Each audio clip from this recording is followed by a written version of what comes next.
Hello, we are live. So, welcome to the semi-final. We are not quite ready to go yet, I don't think. It's going to be about 10 minutes. Yeah, 9 minutes now, apparently. So, we will do the usual dance of trying to find the teams by doing what I normally do, which is search for the coach name, because it tends to come up then. But it won't be coming up yet, because we are 10 minutes out. So joining me tonight are Kitakaze and Ellie. So two people who are much more successful than I, and with much more experience than I think. So Hello, everybody. Thanks for having us on. I can't really speak to the experience part, but I think you'll find your success a little bit later too. Don't worry about that. It seems to be I won 2 games in my college season. So I think actually I won 2 games in my college season so far, unless PSPU counts, in which case I'm doing all right. So yeah. I didn't play in the PSPU in mine, so Because I ended up taking an upstarts team in. Oh, okay, that makes sense. I had really disappointing development on my college team. They got a whole bunch of stat ups when they joined upstarts, but they were really bad at the end of college. Yeah, I haven't actually rolled a single stat up with my team, but I can categorically say that somehow, through hook or by crook, I have managed to go through the entirety of the season and the PSPU so far, and I have had a grand total of 1 MNG. That's the only injury that hasn't been a badly hurt that I've had that's stuck, which is kind of crazy, even with an 18-19. Hey, everybody.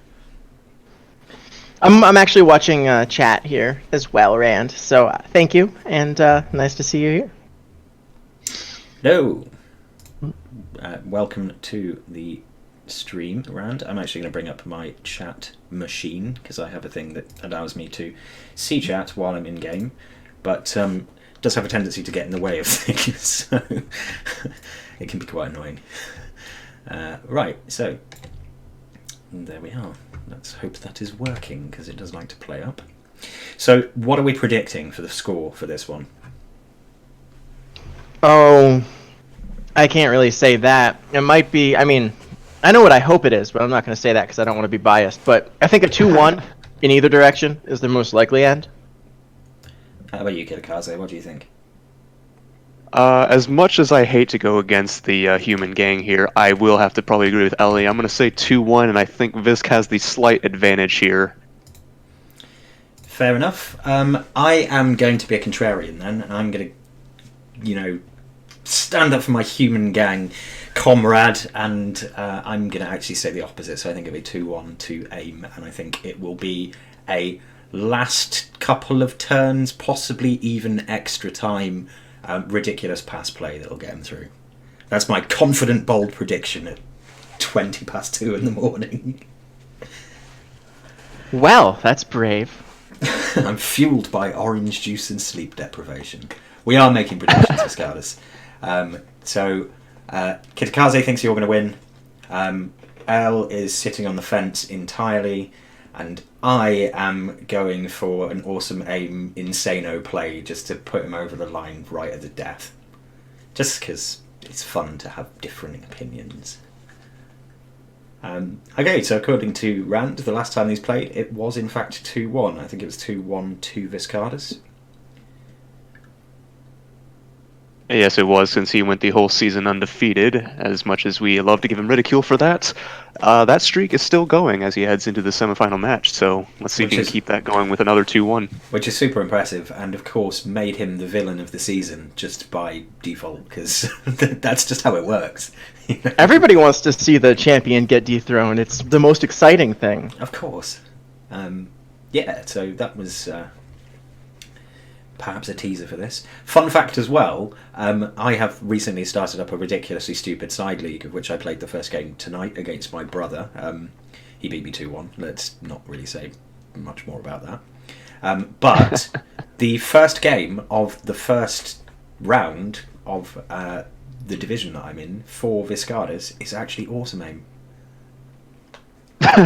Awesome. So I guess there's some frustrations being taken back out there. Yeah, they're going to be having a rematch. Ghaustos is playing Wood Elves, and AIM is playing Norse because he's a spawny git, and it's essentially a crippled lineman league with 1 minute turns, where you have like 2 positionals. So he's gone for the all bash team. Obviously, they've all got block. So let me guess. The Wood Elves, their 2 positionals are War Dancers. They are restricted in that they have to take one positional of each kind before they can take any other kind of positional. And you have a maximum of 2. So it stops people taking 2 War Dancers. The only exception to that is if you would be forced to take a big guy, because I think big guys should always be optional. So Visk has actually gone for a War Dancer and Tree Man, so that should be interesting.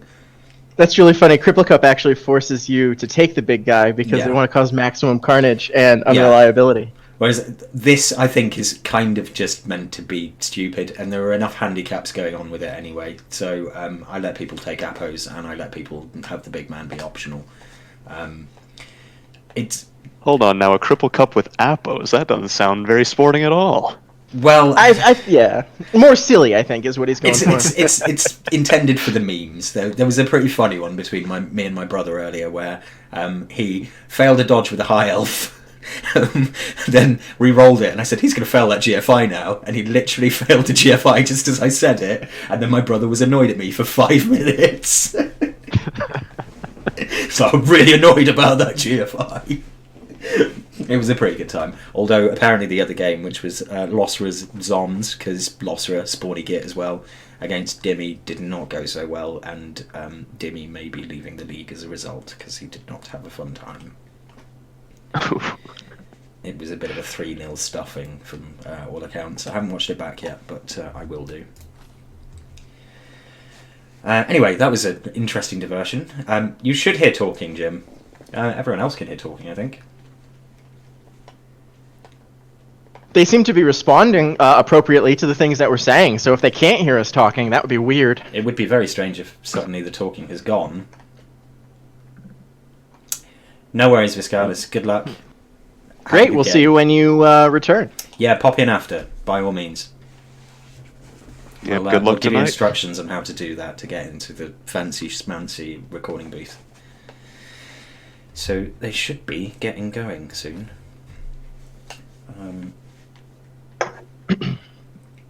So while we're doing that, I'm just taking a quick look at the last little bit of skill upgrades that each coach took. Visk had a Skink Charmander that still had a level up left to do before the match. Picked up a little bit of block. Okay. Whereas Awesome Aim had a Blitzer that had a level up and his first level 4 Blitzer, and he took Tackle, so that will round out the team values at 1460 for Aim and 1450 for the Predatory Pocket Monsters of Visk. Okay, interesting. So that is very interesting. I wonder if we'll see anyone scum anything. I'm here, Jim. Ellie's here. We haven't neglected Ellie. Don't worry. Ellie is just sitting quietly in the background, waiting for things to kick off, and then I'm hammering the search button in Cabal Vision, waiting for the game to pop up. Me too. Yeah, in relation to scumming, by the way, just to kind of pick up on that note, 50k and 80k banks each for Awesome Aim's team and Viscardus' team, so it's going to be very light on the scumming if anything gets pulled out. Yeah, I doubt that they'll spend too much because they're going to want to be able to scum for the final. Yeah,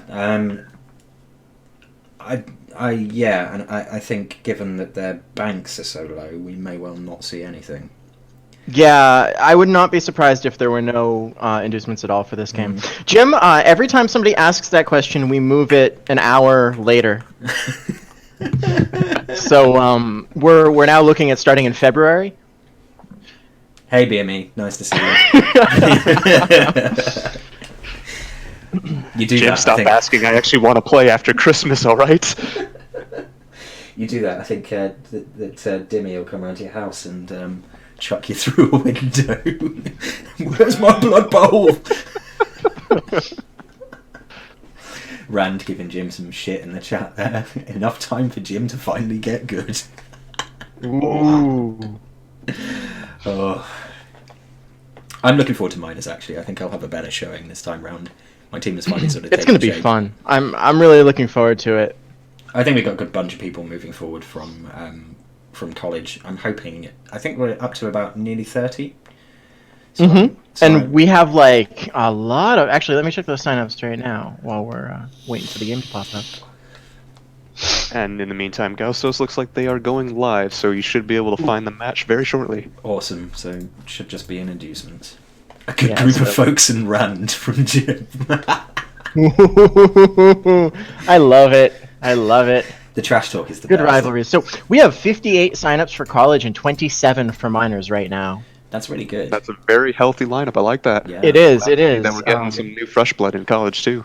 I'm amazed actually. I mean, this game is like, hella old, and it's not like the company that makes it is doing any kind of promotion, but we've consistently had about 60 signups for college like every season, and I don't know where these people are coming from. I was gonna say you could probably thank Eurogamer and PC Gamer because I think they did an article back in February mentioning They did. Rebel. They did. It was awesome. They did a big interview. Oh, there the game is up. Here we go. They did We a- are in. They did an interview with Metal and a lot of promotion. We actually had a special tournament in the major leagues to bring a bunch of people in who found out about it through the Eurovision article. I mean, yeah, there's a whole bunch of things that look like they've kind of contributed to that. I think there's been a sort of a resurgence in interest in Games Workshop stuff in the last few years as well, which has helped, just in general. And also, Ornan winning the World Cup probably helped, with REBBRL specifically, rather than just... Yeah, that being on the login screen for the game for such a long time, that was actually how I found out about REBBRL. I was like, what the heck is REBBRL? Why is this team named REBBRL Rampage? What does that mean? And I searched it and I found the league and I was like, oh, that's cool. Yeah, Now- my brother is responsible for this one, so he dragged me in after dragging me into a league because he wanted basically to beat me. We've only played competitively in the side league so far because he's a That's Majors really player. funny. He's a Majors player, but we have a sort of very competitive relationship in some respects. We play 40k against each other a fair bit.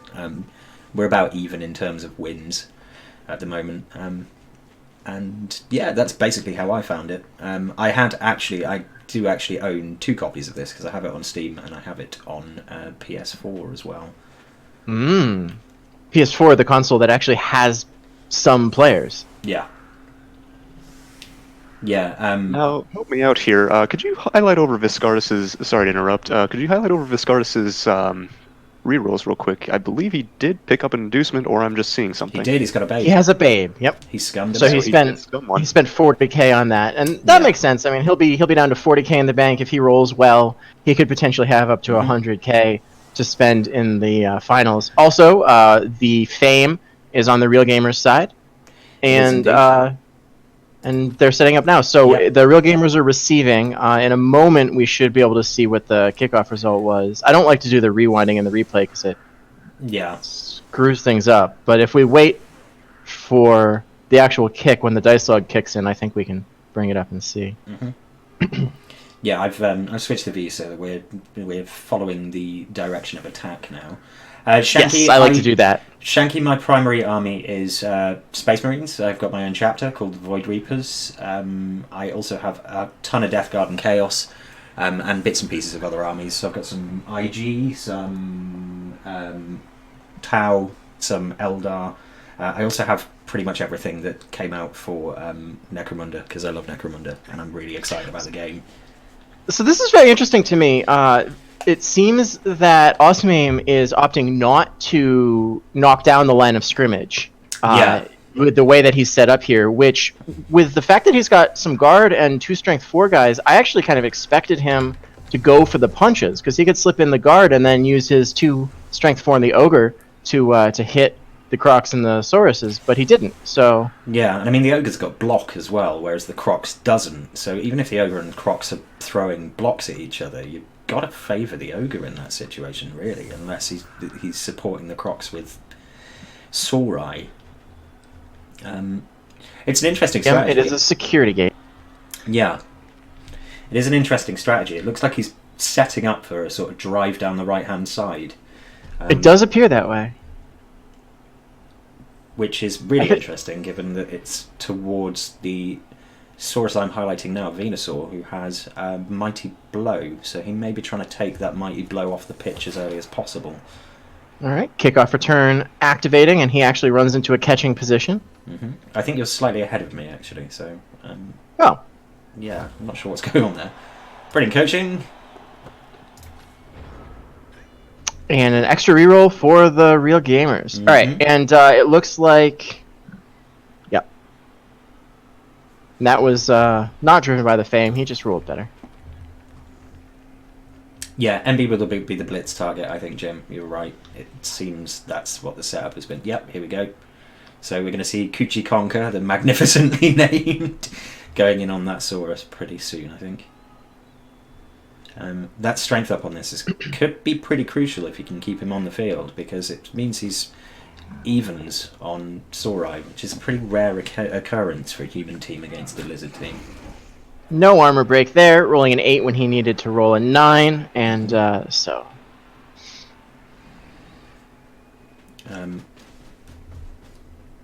Neither player has a bench either, so that could be an interesting little wrinkle. Yeah, definitely whoever scores the first removal or two is going to be able to snowball pretty effectively, especially if they're injuries and not just KOs. Yeah. Catching the ball there on the kick was quite lucky and allows him some extra movement and avoiding a roll that he could fail. So that's pretty cool for the humans. Yeah, indeed. Kickoff return doing his thing there. Effectively gives him a movement 9 player for his drive, for that first kick. So it makes it a lot easier to catch the ball, to be fair. And it makes it a lot easier to secure it straight away. I'm a big fan. I'm a big fan. Seems like he's not entirely sure where he wants the strength 4 to be. He moved him and then waited a while before moving him again. Yeah, it's a Dimmy-like move to sort of dart in, punch something, and then dart back out again and keep that protected. That's how you want to use your blitzers. I mean, that's the good strategy. For sure. Especially if you lack the joy of piling on. It is a very joyous thing to have, I will admit. Which some of my opponents will know that I am a fan of as well. There are a lot of guys in the backfield here. I think he may be a little overcommitted to the back and defending the ball. I think that he's definitely not pushing forward enough, and if he lets these lizards take up a good defensive position, they're just going to own this field on him. For sure. Shanky makes a good point. AIM has been playing extremely conservatively in the playoff game so far. So it's kind of par for the course for him, although this may be even conservative by his standards at this point. I mean, Garda's not going to be doing a lot of work. Oh, this is an interesting play. Yeah, very. Oh, that's a little unfortunate. Yeah. I mean, I can understand that. The handoff makes sense to the faster catcher. He does have catch, but failing that on a 1 and a 2 is quite unfortunate. But the way that he set his players up, obviously, that's going to be a hard ball to get to. Oh, for sure. Not impossible, but hard. AIM will run in circles to use his move just because that is true, but that was more a pre-playoffs thing. I don't think I've seen him do that in those last couple of games. Hey Audrey, thanks for joining us. Hey Audrey. I will say, just looking at AIM's turn in total there, I like the setup. I do wish that he kept a few people out on the flanks, because those sources are not going to dodge you, so they're either going to have to go through you or get marked up. Yeah, he's surrendered both channels of the pitch here, both side channels of the pitch here, really. He's going to get kind of boxed in, especially with that failure. And I strongly suspect that we're going to see probably some heavy encroachment on the cage here. I think that Viscardus is probably going to go very aggressive, given the opportunity that AIM has given him. I think he would even be tempted if he can knock down that unlevel lineman in front of the Crocs to even blitz with the Crocs into the guard piece straight ahead of him. Puts the Crocs on ball, means no one's dodging out. It's a risky play, but I would be tempted by it if it was me. I could go either way on that. You don't want to waste your blitz this early, and he doesn't. Oh, maybe. All right, so he is punching the lineman out of the way. That's even the move I would have done to set that up. Yeah. All right. I think if he doesn't follow. then you He could didn't. Well, see it. even then, a Saurus should still be able to get a 2-die on that guard, but No, yeah, yeah, all maybe a right, bit more and he's just conservative. moving in. Excellent. But yeah, you probably see the Blodsaurus, Tyranitar, Yeah. come around Here he and comes. hit that guard piece. And if the ball scatters towards the lizards, then there's skinks ready to dive in and scoop that thing up too. This is a very wise choice, I think, on I would Ghaustos' agree. part to just make a straight shot on the ball and a KO right off the Oh, bat, God. taking the guard out of play. That is big. Bill Nye the Science Guy is back off. And that's a great place for aim for Yes. the ball to go. That's probably the best place it could possibly have gone without landing on a player and being caught. Mm-hmm. And you do have Kuchikonka with his tackle standing right on that Saurus now, with essentially a free shot. Yep. Yeah, I don't know if I'd have followed that. I think I'd have not followed, because if the ball bounced forward, you'd want to be able to get the skink in Yeah. to try to pick up the ball, and if it doesn't bounce forward, you don't want to be stuck there. Yeah. And Dragonite could come in to assist and mark up Kuchikonka and diminish the ability to 2-die Tyranitar. He could. It would require a GFI, It would. but that's not a terrible plan. I mean, if we go... I mean, we're already basing pretty heavily, so if he just goes all in and just bases all over, he can leverage his strength here. And having removed one of the guard, that gets even more feasible Especially for with him. especially with the ogre essentially stuck a space away from the action. That ogre has to punch that Saurus out of the way just to get free, even. And even then, if he doesn't remove the Saurus or knock the Saurus down for a turn, then that Saurus is just straight back in on him. So it's looking pretty positive for Visk already. and that is the upside with lizards as well, is that even though they have the 1 Agi Saurus pieces, those skinks can at least make up for the lack of speed that they have. So unlike what most humans can do against bashy teams, they can't just run upfield and get away from all those slow Sauruses. Yeah, Sources aren't slow. Speed 6 makes 6 them is as pretty fast as good. most of the humans. I say slow with humans at 8, and I got an extra throw or so. Yeah. Yep, I like where that went. So he's heavily basing up on the right-hand side there. It's going to be hard to move the ball that way with all the lizards in the way. I expect the skinks to kind of move up, and maybe 3 of them on the left-hand side, just so he can keep that a little bit screened. And this Saurus, yep, I like that too, based up that alignment. So progress for the humans is going to be very difficult. There we go. So we're going to end up with 3 skinks on the left, 1 kind of covering the right-hand side. All right, this is basically exactly what I expected. yeah. This is a really smart execution of this turn. There's nowhere really for aim to go except backwards. And for those watching the clock, that was a perfect use of the 4 minutes. Not 1 move or second wasted. This artist has been very deliberate with his time. He definitely looks at his options. He analyzes things. He doesn't move hastily. Something I appreciate. All right, so we are taking that first punch. See if the Mighty Blow can do anything to Tyranitar. Tackle doing a thing. Mighty Blow not doing a thing. That Saurus survives.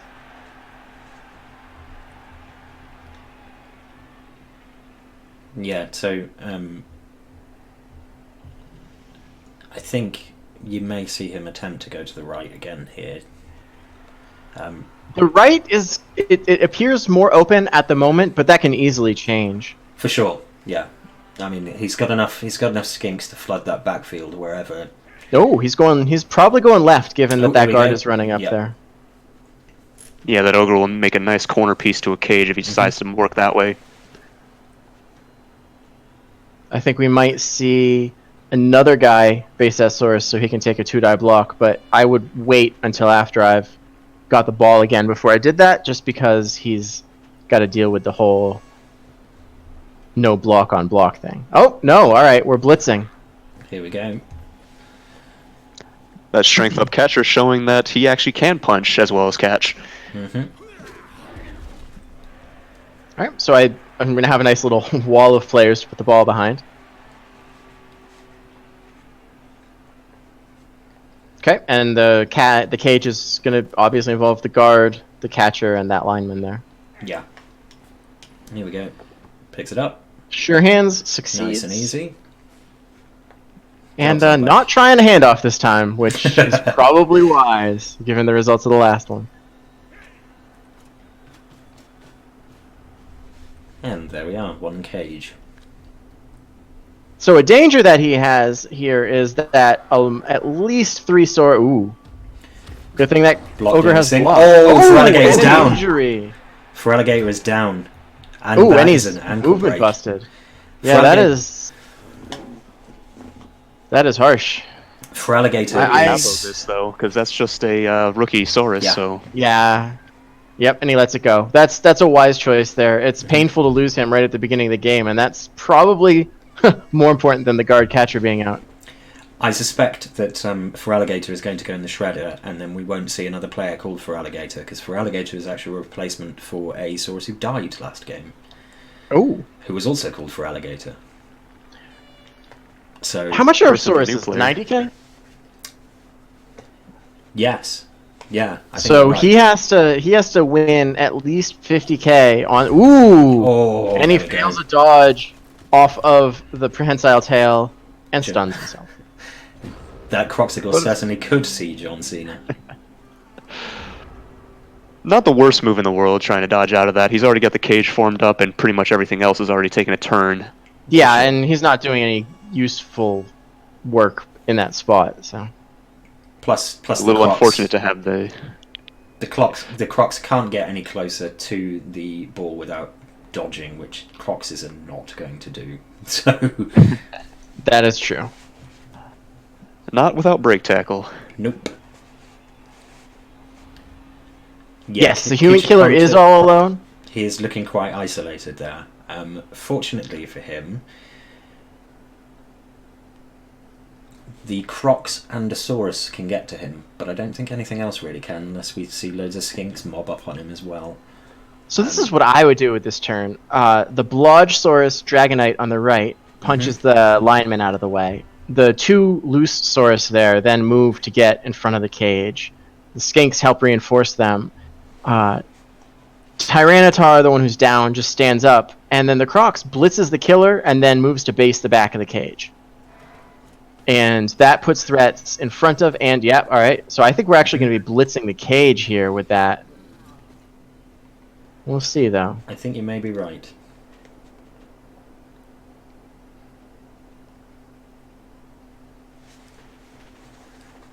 It will be interesting to see where he moves some of those down Sauruses as well. Or rather, the down Saurus now, and Blastoise.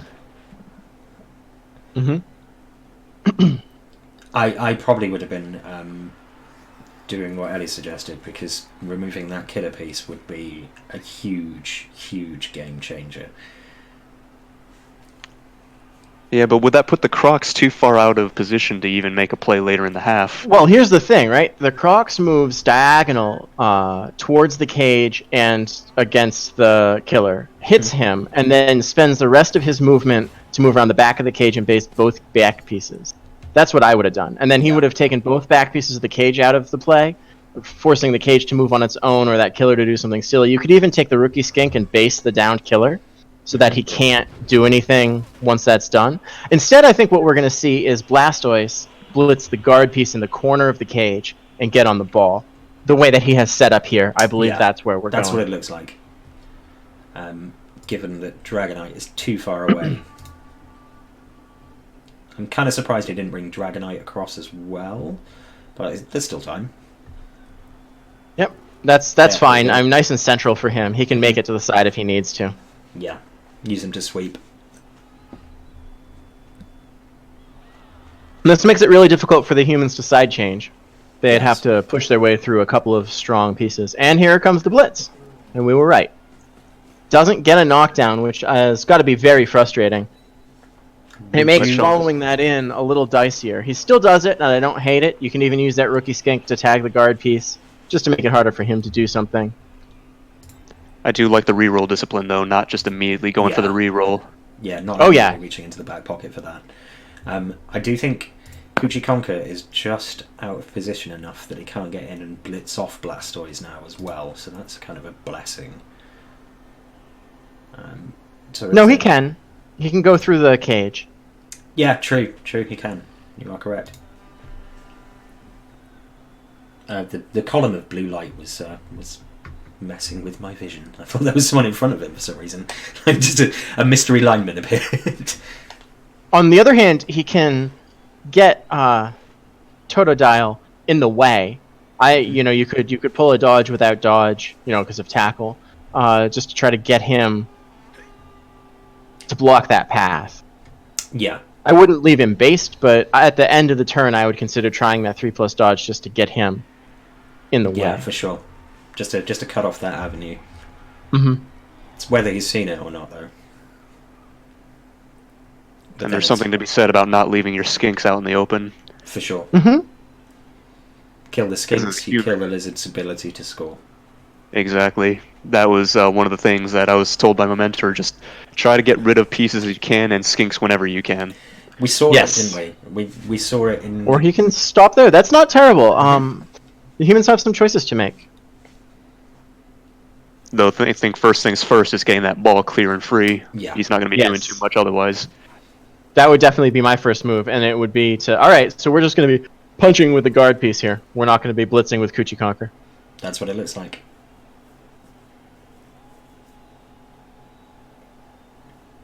Yeah, I probably would have done that blitz, because it's another Mighty Blow hit on a Saurus. The problem with that, of course, is it leaves you based up.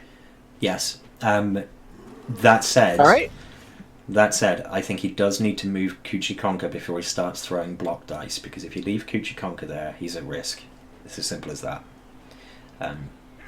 Having your killer piece out there maybe is bait, I guess, but it's big, expensive bait to be casting. I don't know if I'd have followed that. No. I think I... Yeah, and I wasn't too pleased with the position of the catcher either, because no matter which way you pushed that lizard, it was going to still be based up against it. Mm-hmm. Mm-hmm. And that's a strength 2 versus a strength 4, and that's never going to go well. Oh, I'm sorry, that's a lineman, not a catcher. Yeah. Still not a great day for the lineman. Yeah, Poor guys get hit I don't way really too like often. those guys on the side there. They're at risk and they're going to be out of the play. I don't know. I think we might see Kuchikonka go ahead and blitz Tyranitar to try to clear a way for the humans to try to side switch, and there it is. Yep, there we go. Blitz goes in. Oh, no. Goes for the Blodge Skink. Blodgesaurus gets the hit. Yeah, but without an armor break there, AIM doesn't really have anywhere to go now. He's going to have to move back and to the right, and the lizards are going to have another turn to regroup, and several good punches on the guard blitzer and on the lineman. And actually, he's going to get a lot of hits. We're also going to see a hit on the ogre, I suspect. Yeah, and I think you're probably looking at potentially 2 players on the ball by the end of next turn. I think you're right about that. No, try to reinforce the cage where it is, but it's now effectively a based cage. He can actually open up a space to move in on the left-hand side. Mm-hmm. Can he get anyone in there? 1, 2, 3, 4, 5, 6. With one... Okay, that makes it a lot harder. See you later, Audrey. Thanks for popping in. And hopefully when you come back, we will have had lots of action to tell you about. We'll let you know if any surfs happen. So he's fully committed to the left-hand side here. Yeah. He is not trying to side switch. I think that might hurt him. His players are all in a very small area now, and the lizards are going to be able to. And there's nothing screening this area here, so all of these lizards can just pour around the side now and base the cage from behind. Like I would. At this point, I think Venusaur, the Mighty Blowsaurus, blitzes the lineman in the back of the blitzer in the back of the cage and bases up the ball from behind. Yep. And if that works, then you can take a GFI with Tyranitar and get him in there too. Yep. And then attack the front of the cage with everybody else. And if you do that, you got the Rookie Skink to give an assist for a hit on the Ogre. And you can just really... Alright, well, that works too. Just basing the cage up. Mm-hmm. One thing that early KO on that catcher did for AIM is remove one of his outlet options. Now he's only got that strength up catcher, which is now part of the cage. He doesn't really have any targets to throw to or really break it out if he needs to. Yep. Correct. Yeah, this is going to be pretty awkward, I think, for AIM. And with how Viscardus is playing, we might get a full scrum here on the ball in a minute. Yep, and here's the blitz on the back guy, like I thought. Yep. Excellent. And if this is even a stun, then it's an amazing position for the Lizards to be in. No No stun. damage. Still going to be tough to get out of here. For sure. Yeah, no. Do we take a reroll? This I would here? reroll. I would reroll this. You can see me Yeah. thinking about it. Nope, Still takes the decides push. not to, though. That's fine though. I mean, we're going all in on basing, and I don't hate that.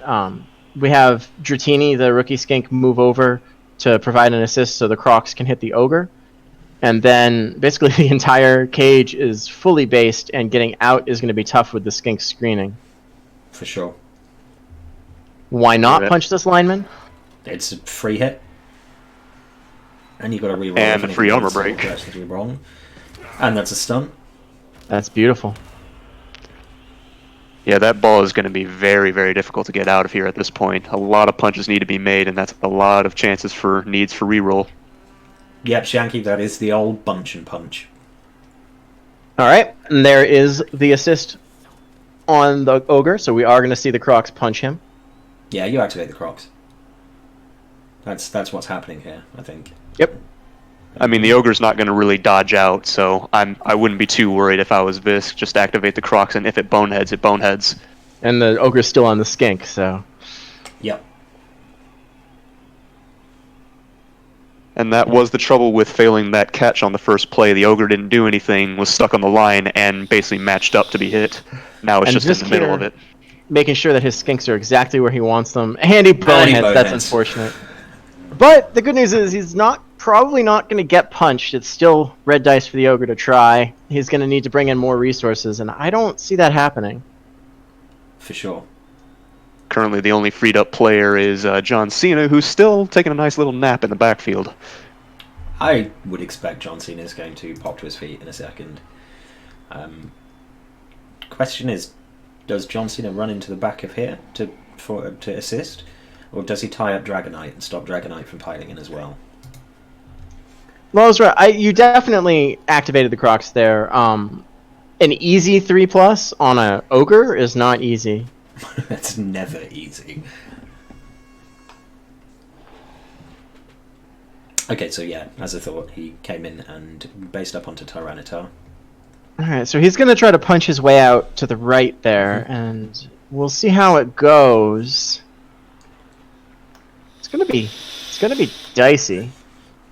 Pun intended. Mm-hmm. Kuchikonka does have the freedom to blitz where he needs to, so I think we may see the blitz going on Venusaur. But yeah, that still leaves Blastoise.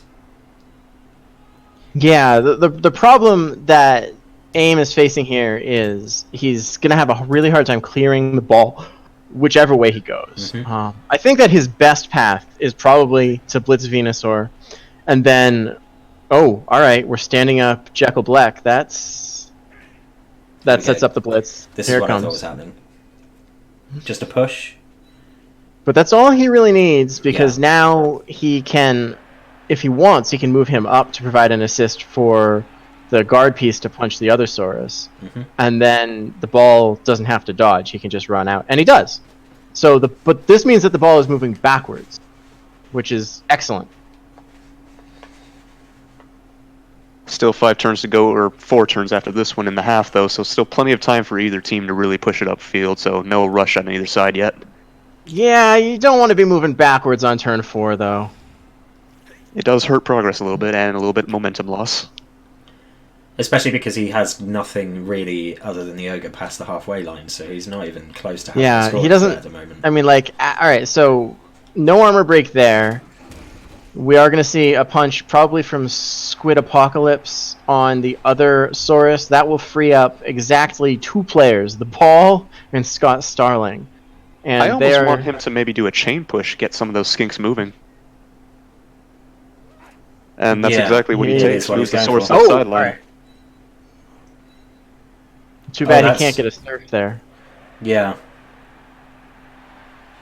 But that does mean that Saurus is unlikely to stand up unless he's the one who's going to be blitzing. hmm Unfortunately, it also means that the ball is basically the only free-moving human at this point. Yeah, I don't mind the play, but I definitely would have preferred seeing the Saurus move one of the skinks out of the way. And here comes an ogre block. And he's going to punch that skink into and he next gets week. the skink. The ball is... The odds of getting a both down or a POW on 3 dice is pretty high. Yeah. And he injures Totodile. And Totodile is out of there. Yeah, I think you guys are slightly ahead of me because we're casting an American game, so it's a longer distance for me. So that's probably what it is. I have The noticed streaming might also be slowing your. I am watching on receiving time a client, little bit. so No. I mean, just having the stream running is That's eating true. bandwidth. that is true. Yeah, which is fine. I don't mind. Yeah, I think it's also worth noting that Hood is a catcher, so if he did really want to move him, he can dodge. There's no tackle on him at the moment. He does have the rerolls. Yeah. Well, we'll see where I can't he really goes. see where he would go. Yeah, we're not likely going to see a potato with Dragonite still standing and Poolmander not. Correct. But I was going to say that strength up catcher could, in theory, do that. Oh, just going to take the 1 dice Ooh, instead. that's a brave 1 die. That is a spicy Had one. it been successful, he'd have cleared up some good options. But Yeah. now that it's failed, he's kind of in trouble. We actually have the opportunity now to 2-die the ball, where Tyranitar punches John Cena, and then Dragonite comes around and tags that line Jekyll Black, the Blitzer, from behind, and then Venusaur, who is freed up, blitzes the ball, and that's a 2-die blitz on the ball, and that is a pretty scary thing. So that blitz is still available.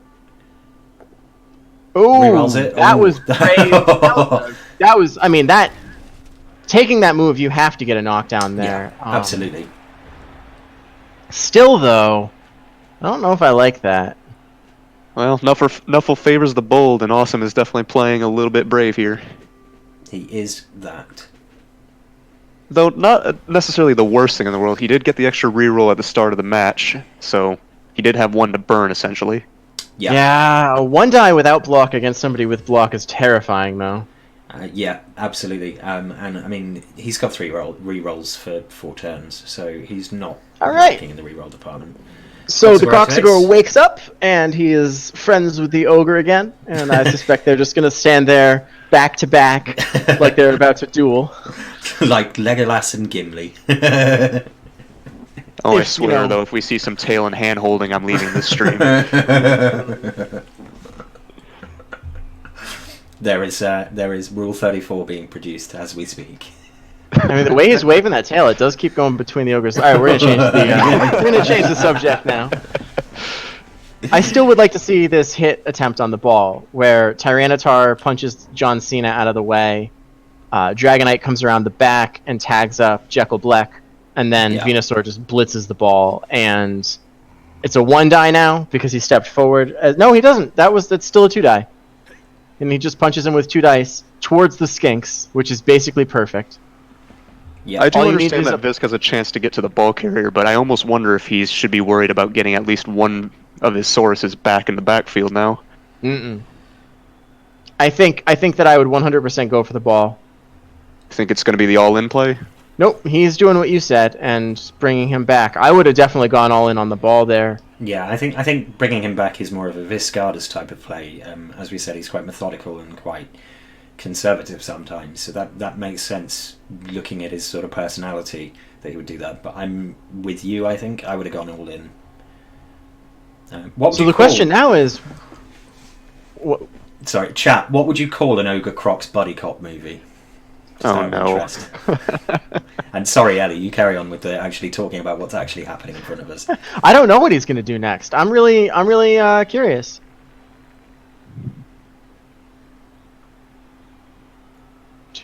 Because I think he's removed his only chance now of getting a pure clean hit on the ball.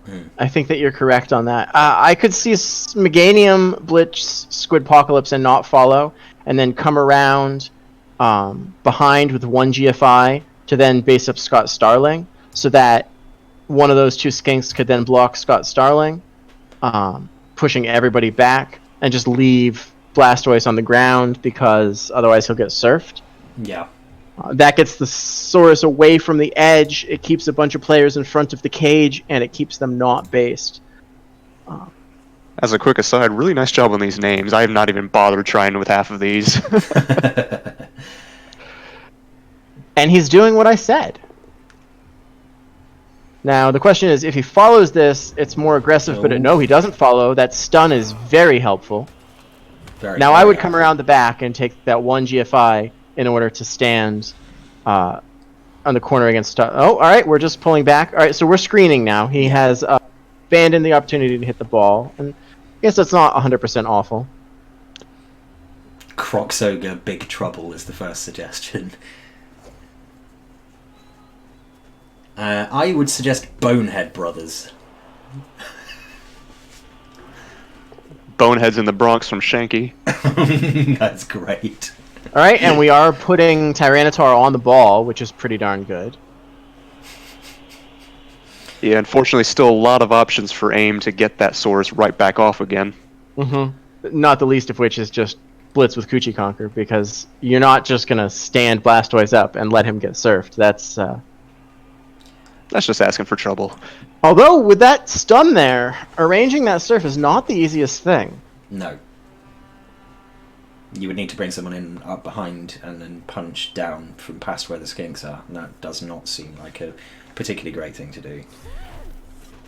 Alright, and the skinks are going all in on this punch. This is a great one here, because we're going to be chain pushing somebody out of the way. If I might suggest... Alright, that works too. I would... Yeah, now, I like it.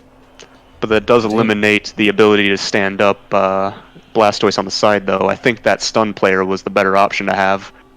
Mm-hmm. I would have been tempted to push the ball. Alright, trying to dodge out. That was another thing that I thought he might try. I would have been tempted to push the ball catcher behind the Blodgesaurus. Yep. But still, a good defensive setup from Visk, so... Yeah, this is a bad place for aim to be. For sure.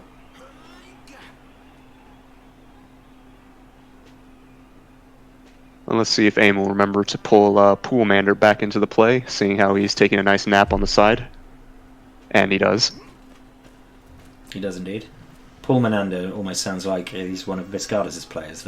I was thinking that! It's like some Pokemon. I'm almost wondering if he properly bought him for this match, just named him that way, just for this reason.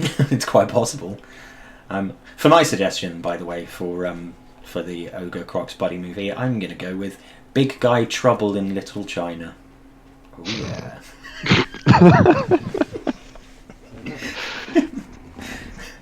And here comes the blitz on the Saurus. Just a push, but that's enough to free up the ball at least. That is enough. Where does it go? Do you push him into the Ogre? No, I mean, where does the ball go now? Yeah. See, now it's turn 5, and his best option is to move backwards again, and that is now becoming more than uncomfortable. And also no scoring threat upfield. That's right, especially with Poolmanander just moving straight over to the side like that. He's probably going to get himself based up on Dragonite in the back there. See, had Dragonite not moved back to cover and had come in around the bottom here, I would have been tempted, like, assuming that it was possible with Dragonite around the bottom somewhere, I would have been tempted to try and hand off to John Cena and dodge out and up and potato, just out of desperation, but maybe it's a bit early for that sort of desperate play. He's going all in on the skinks here. Kill the skinks. Well, he doesn't get any hits on them, but he's got them all based, and all of them are on tackle now. Yep. Yeah, if we start seeing desperation, I guarantee you that Poolmander will be his first person that gets in scoring range. Stick with me here. Right now, Blastoise blitzes straight into Scott Starling, who pushes Coochie Conquer into the ball, pushes the ball onto Tyranitar. That's That's a really, really nicely set up chain push, actually. Actually, now that the guard And completely, now been removed. Well, and completely Skates up. ruined. doesn't matter. He can still push the tackle off of the skinks, which is important. And then he'll be putting Blastoise on the ball, which is equally important. I mean, he can actually here push the ball carrier back out next to where Hood of the Clinic Ooh. and Jet Black are, and then I'm not That's sure I an like, interesting yeah, that's dodge. very Yeah, interesting. I don't like that. Prevents Also, chain play. Also, pushing Tyranitar to where he did, he's now got another 2-die on the Ogre, which I suspect he's probably going to try to take at the end of the turn. Yeah. I would chain push Kuchi Conquer off of the Skinks. Yeah. I think you have to take the Blitz with Blastoise, because otherwise Blastoise is just out of the game. If you Yeah, I take mean, he's Blitz in the with way, Blastoise- but he's not doing anything. Yeah. But yeah, that Blitz would then it would completely free up Squirtle, and the other two would be off of Tackle. Mhm. And those are both very important things to consider. I like that. Good. Take that scoring threat, or potential scoring threat, out of the way. Yeah, Visca's basically got a pretty good net around here right now. It's going to be very hard for AIM to break out of this at all. For sure. Mhm. I would like to see Venusaur. Actually, Venusaur is probably good where he is. Yeah, I think Venusaur is probably fine. Just there. being in the way. He's preventing a side switch. Yeah. I want to see the Blastoise blitz from the ground, and then I want to see an attempted hit on the Crocs. I think that's all that Visk really needs to do this turn. Yeah. And he's going Here for it it. comes. Oh, that's unfortunate, but he does get to move, which is fine. Where do you move to at this point? You can't move in because that guy isn't armor broken, so you're going to get surfed if you do. Maybe just get him back out and around. Yeah, I think you yeah. just get him back out and stick him in front of Meganium. That's not awful.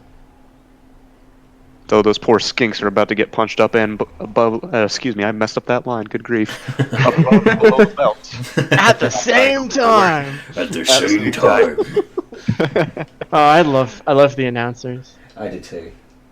I was talking with somebody who was saying that they had the announcers set to French, and that they're absolutely hilarious to listen to speaking French. I can imagine there's a I few think it was languages that Char. are pretty hilarious, actually. Like, just for the randomness of it. I mean, Jimmy Fantastic, chat says, sets them to French. Jimmy Fantastic sets them to French? That's really funny. I mean, because Cyanide, of course, is a French company. Mm-hmm. So I'd imagine that they're probably pretty comfortable doing the lines in French. So the the narration is pretty spot on there. And I'm sure they've tucked away a few hidden Easter eggs and jokes inside there too, without a doubt. I can imagine. Yep, here we go. Punching the Ogre, he gets him. Beautiful. Can we see a removed Ogre make up for the Saurus?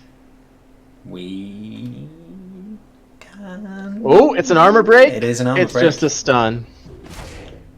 It's a big The one bad side about the animations, you get so excited, but then you realize it's only a stun. Oh man, you know, I love the Croxagor's armor break when he's standing still, when he just does that bite sideways. He turns his head sideways and does like a shark bite. Yeah, it's great. When I started streaming, I actually had animations on for every block, and it just freaked people out. So I had That's to really turn funny. it off. Yeah, you know, it's a nice balance having them on just for armor breaks, and I do like the little sneak preview. Oh, it's an armor break! Yeah, it's like that. Ooh. Yeah. So Yep, good, I like this. And then he could even take a 1-die. No, he can't. It's not a 1-die because he's strength up. I don't really know. I mean, he could get his skinks punched, but it's not really that tempting anymore. Because all those guys will still be stuck there. Oh, Tackle does its thing. This definitely needs a reroll, I think. Yep. yeah, Cool. So now we are going to see that catcher take a punch to the face Yeah. from the block skink.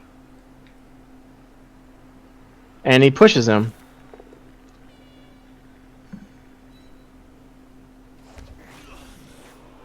And I think that you may want to dodge that diving tackle skink out, even I though think so. you've already used your reroll, just because you don't want him. He's the one you care about, out of Yeah. all of those guys in there. I would agree. And the ground, of course, doesn't have Mighty Blow. So even should you fail that dodge... Because the problem with failing that dodge is, then all the aim has to do is blitz through Blastoise and he's out. Yeah. And so forcing Kuchi-Conquer to take a block instead may actually be worth sacrificing the potential Skink's life. And he it seems like Viscardus thinks so. Yeah, it's a bit of a Hobson's choice. It's lose your obvious ball carrier, or your ball sacker rather, because he's a diving tackle skink, isn't he? Or he's more of a harasser, yeah. Yeah. Or potentially allow aim to get up field finally. On the other hand,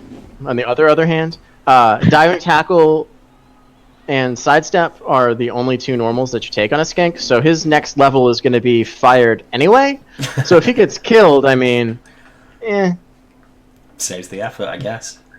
Yep, that's right.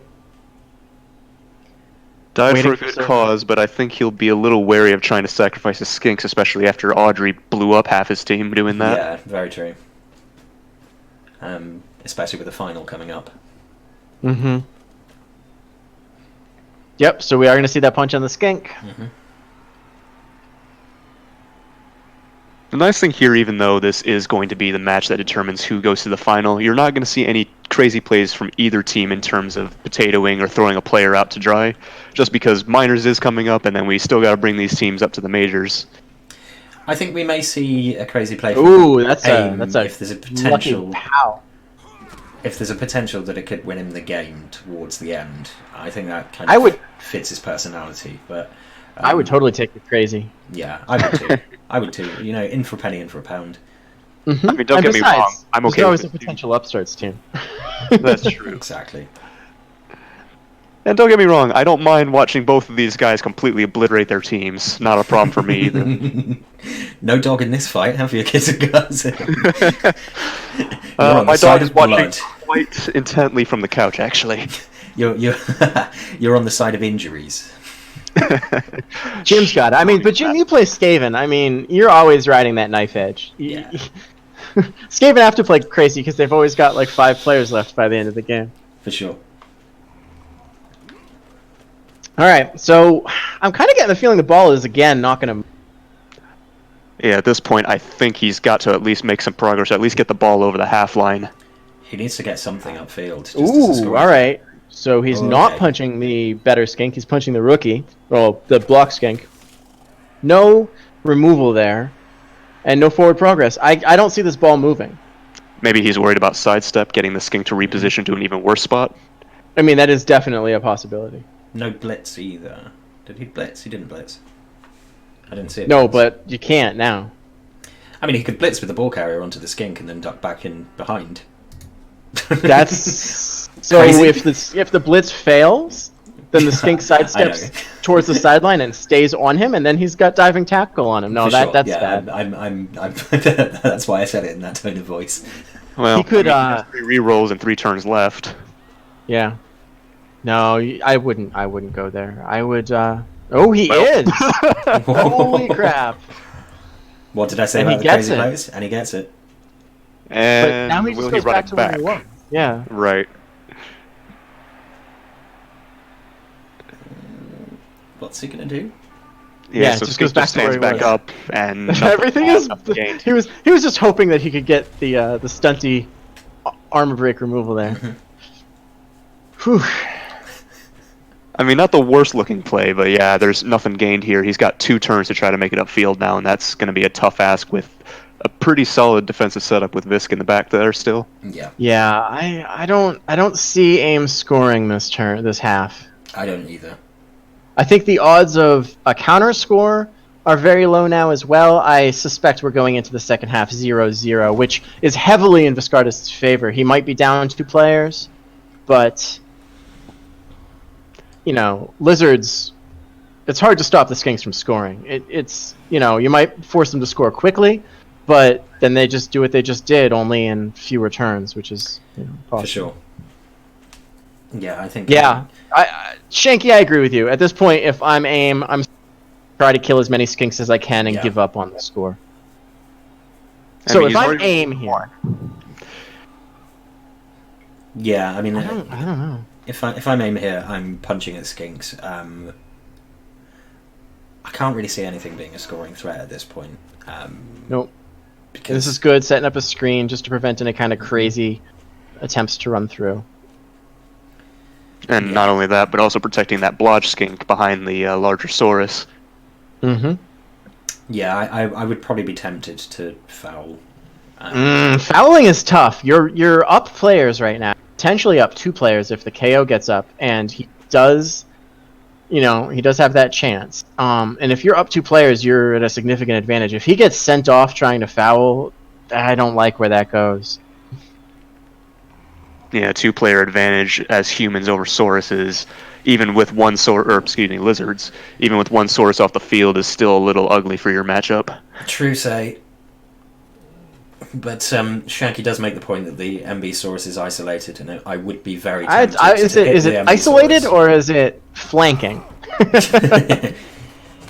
It That's can good. be, Shanky just it can wants be blood at this flanking point. while isolated, but yeah, I would be tempted to drop that and then foul it with an unleveled line. Yep, good. I like this. This also gives him the potential to get a chain push. Mhm. He is going to get pretty good hit here on John Cena. Doesn't get the knockdown, which is unfortunate. I think you just push Jekyll Black, over next to the ball carrier. And I don't think you go anywhere. Yep, that's perfect. I like that. I like everything that just happened. Yeah. And I think, beautiful. I love it. Because if he Think tries he'll to side whip change to the this. right, he can't make it upfield now. Yeah. I was just going to ask if he was going to take the GFI, and he made me wait a second to check on it, but he did. He was thinking about it. The only danger there is there's a very small chance, if aim is completely insane, that he could attempt to one-die the Saurus and then blitz surf him. Did you just ask the question if aim is completely insane? Yes. I mean, you'd have to take a one-die with the ball carrier to do that. He just used the ball carrier to go and hit a sidestep skink for the That's real true. game. He did do that. Yep, good. All right, so he's fully disconnected now. There's a decent hit on the Crocs, and I say decent with giant quotation marks in the air. Mhm. And he could potentially try to surf the Mighty Blowsaurus. Yeah, I think you do take the surf on the Mighty Blowsaurus here. You're Yeah. ordering it. But it's whether he's completely given up on scoring this turn or not. Yeah. I mean, I don't see how he gets through to score. No, I don't either. Not This with the amount of elf time screen, this elf screen is just too strong. left. And Yeah, even if you were to dodge out the catcher now, I mean, where are you going to go with him? Mm-hmm. exactly. Yeah, And and the catcher's this. really the only reliable catcher, as per the name. So I guess Squid Apocalypse and Jekyll Black provide assists for a 2-die with the ball carrier who follows, and then you blitz with Weary Woost Tower Rush with a 1-die to surf him. These names. I man. know, I know. Like, what was that? Weary Woost Tower Rush. Weary Wout Tower Rush. I don't know where he got these names from. I mean, they're all references to sort of gamer memes, I think, but I don't guess. have a clue. Like, Jekyll Black is a replacement for Jack Black, who I'm assuming is just a variant of Jack Black. So he's not doing that because he's moved Weary Woo Tower Rush forward. They're people from his stream. Okay, okay. so he has like a completely different viewership than everybody else. I've never seen any of these people. Ooh, he's taking a hit on the Crocs here. And he's got Yeah. That's pretty brave. Drops And the he's Crocs. just down, so unfortunately that didn't pay off. But that might be his one way out, because it looks like he's trying to break open the middle a little bit, which is the one spot Visk doesn't really have much defense. Where do you? I don't. Takes the Ooh. instant re-roll on the double push. Yeah, that had to be a knockdown if he was going to have any chance of getting through. Yeah, And it's still dicey because it's basically a potato. yeah. Well, And here's you the have to question dodge now: the ball. Right, is he going to get a scoring threat downfield or not? I don't really see how he does. Yeah, I mean, he just blitzed with the one person you could conceivably see fairly We're talking about reliably dodging through, and even then, he'd just get mobbed by the Saurus in the backfield. he could dodge somebody between Dragonite and Tyranitar there, but that's a 4+, 4+, 3+. Yeah.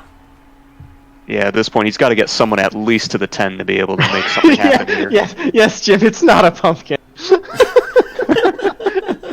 It's 100% not a pumpkin. I'm sorry. It isn't, and it will never be a pumpkin. Oh, that was adorable.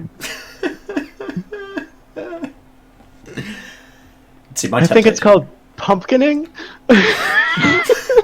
My temptation here would be to try and make the ball carrier as safe as possible, and then use one of these unleveled linos to foul the cross. Audrey, you're back. Hey, Audrey. Oh no. Somebody, we won't name and shame. Thought that it was pumpkin, not potato. and it was adorable and hilarious. Ooh, going for the surf. All right, so we're punching with the ball carrier because no other option, and we can't surf anymore because we used our blitz. Mm-hmm. So all we're going to do is just inconvenience Viscardus unless we get a really unlikely non-mighty blow armor break. Yeah. Yeah, Jim. One of our first mentee mentor reviews. It was pretty funny. All right, so he's just going full on basing, which I think is a little brave. Yeah. And he just gets a push there. The push might be better because it means that he can now try to surf next turn if that Saurus doesn't get out. On the other hand, I mean... the Saurus does have a 2-die with Mighty Blow on an unleveled lineman. But yeah, that definitely settles it. There is no score here for aim this half. Nope. Still a possibility that Viscardus can set one up. Mm-hmm. Skinks are fast. Yeah, now that the threat for aim to score is off the board, might as well throw those skinks upfield to see what happens, as long as you keep them from getting killed. Yeah, I mean... That's not strictly accurate. The ball did move, it just moved straight back again. It moved forward 1 square, Shanky. He moved it moved and then went back. Yeah. It technically moved. It moved 6 squares. It just ended that turn in the same space it started the turn. They've been playing with a boomerang. I'm looking at Visk here. Mm-hmm. I think I like the idea of maybe throwing Dragonite downfield to at least get a little bit of protection for a skink. Yeah. Get one of his skinks next to him, and then maybe set him up for a score there, and then just hack away at the ball and see what he can do about it. Yeah, you could blitz with Venusaur and accomplish the same thing.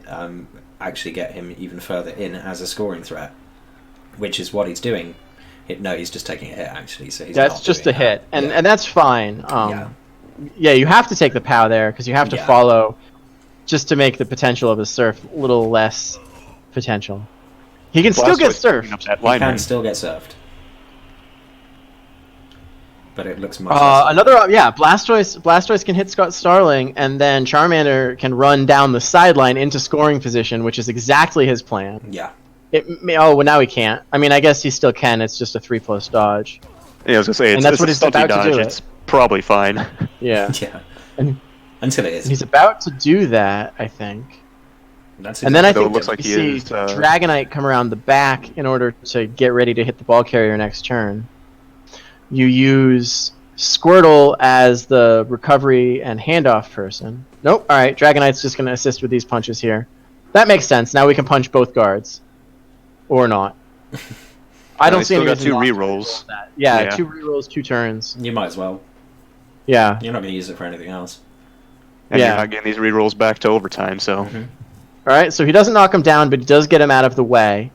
Which is really all he needed. Yeah.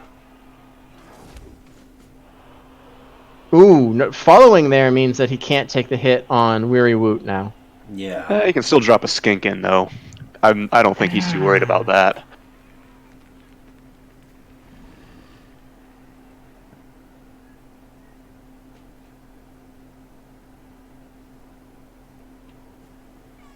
Yeah, it's he's gonna have to make a stunty dodge to get scoring threat in, I think. So, doesn't do it. Nope. All right. I'm surprised. I was expecting Charmander to go down the sideline when I saw the blitz go where it did. Yeah, same here. Well, I won't say missed opportunity. There's the scoring threat. There we go. So take your 2 GFIs this turn. Yeah. One at a time. One at a time. Oh, he's Because- already done the reroll though.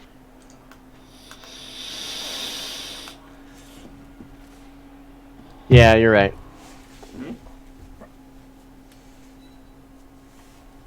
All right, he gets Weary Wout Tower Rush. Yeah, Visk does not like the 1 in 9s, it's true. Yeah, Alright, and well- AIM doesn't seem to have a way to clear off that skink because everything else is pretty tied up at the moment. Yeah. Audrey, I resent that. I am no coward. I am the kind of person who would have taken both of those GFIs without even doing them one at a time. I would have just clicked it. Like, well, So, whatever. all right. So, punch the Crocs. Punch Tyranitar with 2 I dice, almost assuming want it's this a to knockdown punt on the here. Crocs. And then we can actually 1 die into 2 die surf the Venusaur.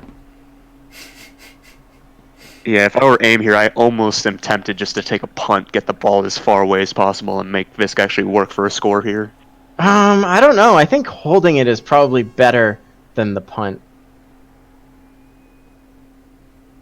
But I definitely am gonna put everything I can into surfing Venusaur. Yeah, I'm with you there. I think you surf Venusaur.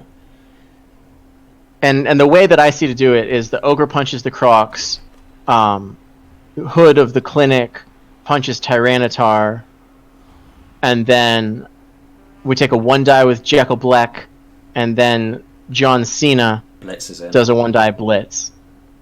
And that's a 1 die into a 1 die. Blood pumping. Yeah. Here, am I still subscribing to Andy Davo? I think I am. Yeah, here we go. There you go, Audrey. Just subscribe to Andy. Wait.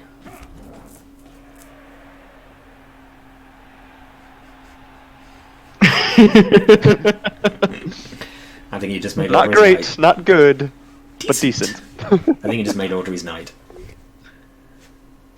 Okay, so punch goes in. He's going for it. He is going for it. So I expect we're going to see an ogre hit now. Yeah. And Gets no it. bowhead, more importantly. Ooh, that would have been a juicy removal. It really would. Alas, merely a stun.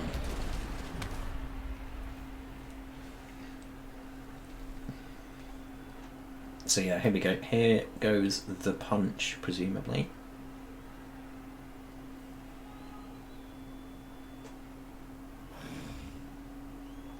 The skink is out for The good. injured skink is out. Yeah, he's badly hurt Yep. for alligator. All right, removing the scoring threat. Blitzing. Blitz All right, and he scoring gets threat. him. So no score, but no surf. Oh, and that's a KO. And that's a KO. There is a babe in play, so is. that is a 3+ instead of a 4+ to get that skink back. Yep. So we have movement bust source. Oh, and I guess that's not a totally greedy reroll. He has nothing else to do with it. True enough. And now, Play. Gets it back. wow, why not throw them 1 dies, right? Why not? All right, so now Visk just punches for damage because he has no scoring threat anymore. Yep. I was Yeah, actually so I definitely very don't mind clever that by play. AIM there. Yeah, I think AIM made the right call there. We were looking at Venusaur too intently. I don't know. I And think the viewership surfing, is crowing for a surf. I think surfing the Mighty Blow had a better chance of making the second half better. You're 2 dying a skink. I wasn't really expecting many files though, Shanky, because AIM No, doesn't yeah, have a bench. Like there's no Yeah. bench here. If you're aim, if that skink stays out, then you start fouling Hmm.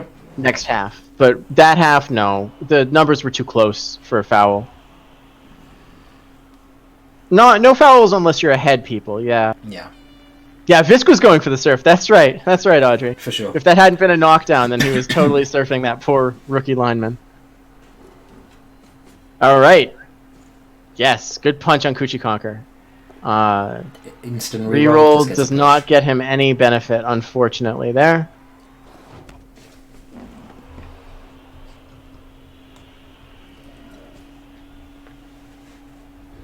Yeah, you foul when you're ahead, Shanky, but he wasn't ahead. You'd have to be more than one player ahead. I just like fouling. I just start as soon as I possibly can. I actually played someone who gave me the TV. I played Jorkaje. He gave me the TV. The TV differential meant I could have got a wizard, and I opted to get a bribe and a babe instead. Mm-hmm. It meant I could just start fouling straight away. First thing I do, first foul I take, unassisted foul, kills a Black Hawk. Yeah, that was a funny game. I had some observations on both teams there, but it was fun. It finished 1-0, by the way. Oh, and the skink gets up, and so does the human. So it's the lizards are down 2 players, but they have the score advantage, and we move into the second half. Mm-hmm. Switching my view around to behind the lizards now. I am 2. Yeah, no need for the babe in that one. He got a 4 to get Dratini back up, but the babe giving a little extra security, if you will. I'm a little offended Viscardus doesn't have the best Pokemon. He's got Dratini and he's got Dragonair, but he doesn't have Dragonite, which is... Yeah, that is odd. But Dragonair is the best Pokemon, and I understand why you'd leave Dragonite out, because Dragonite is just like a big, derpy, stupid, fat idiot who ruins the appearance of the line. Ellie, tell us how you really feel. I think the Dragonair is the most beautiful Pokemon ever, and it turning into Dragonite is an abomination that should never happen. I'm very much a Generation 1 Pokemon kind of guy, unlike my housemate, who is well into Sword and Shield at the moment. So my favourite Pokemon when I was a kid, for some reason, was Scyther. It's a big Scyther's mantis. a good choice. It's a mantis with no hands. So, Ellie, if you don't mind putting your mentor hat on for a second, why do you think AIM would be setting up echelons here? Because he doesn't want Viscardus to score at all. Yeah. Okay. So rule of 5 here is a little too inflexible. The sidelines, and with Skinks and the Saurus covering a side, you're almost guaranteed to at least be able to 2-turn with lizards. It's really hard to stop lizards from 2-turning if you rule of 5. Kind of like Wood Elves. Audrey, you meant chevrons. We got it. Chevrons, yeah, sorry. I knew what he meant. But yeah, echelon is a good word, though. If you rule of 5, then what you're saying is, I don't mind you scoring quickly because then I can score back. But Viscardus just stopped a score. So if he scores quickly, all he has to do is stop a score again in fewer turns. So if I'm AIM, I don't like that. I like instead trying to force it to go 0-0 into overtime rather than taking my risk of allowing it to go 1-0, thinking I can make it 1-1. Jim just said pumpkins again. Yeah, that's right, pumpkins. This is the pumpkin defense. The pumpkin defense. This is now officially the pumpkin defense. I do appreciate that insight though, because that is something I never really thought of with humans. So do appreciate that. I'm going to call Viscardus' setup at the moment, in the spirit of the theme, this is the squash offensive. So one thing that I noticed about Awesome Aim's setup here, all of his strength and both of his mighty blow are on the left-hand side. Mm-hmm. And the humans are fast enough that probably won't matter. But I do like to try to make sure I balance my setup. Like, if I've got 2 Mighty Blow, I try to have 1 on each side. If I've got 2 Strengthy characters, I try to have 1 on each side. But he's got the Ogre and the Strength 4 on the same side, and he's got them next to each other. I just don't... I think that has a little bit of a risk. I'm wondering if the reason for that is that he's worried that Kuchikonka would be the obvious target for a blitz. So he is using the Ogre to protect Kuchikonka to prevent that. I mean, if Kuchikonka were standing where the Strength Up catcher is, you're not blitzing him. True. Yeah, Rule of 5 is a protecting your own players setup. And being centrally located means that against a slower team, you can respond to either side, and against a faster team, you can force them to score quickly. but it does leave the sidelines exposed, which means against a team that's got speedy players, you are allowing a score almost guaranteed. If you do that against elves, if you do that against lizards, if you do that against rats, they're going to get past you. And the question is, can you force them to score quickly so you have a chance to score back, rather than will they make it past? That is a high kick. And he takes the player you expect him to. Mm-hmm. Does he make the 4+ catch? He does. Both sides catching the kickoff.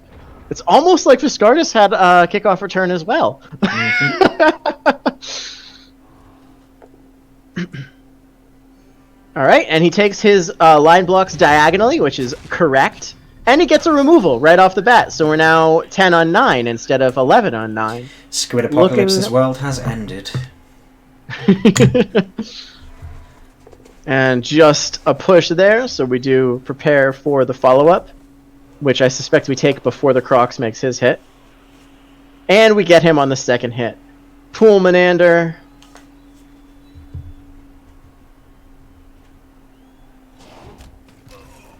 I think Jim just wants to rename Rule of 5 at this point. I like to think of it as the smiley face defense. Yes. And unfortunately for me, I think I use it too often, defense. It's my go-to as well with my orcs. I mean, I tend to use Rule of 5 on turn 1 and turn 9. But of course, with Dark Elves too, I have a lot of players I need to protect. Yeah.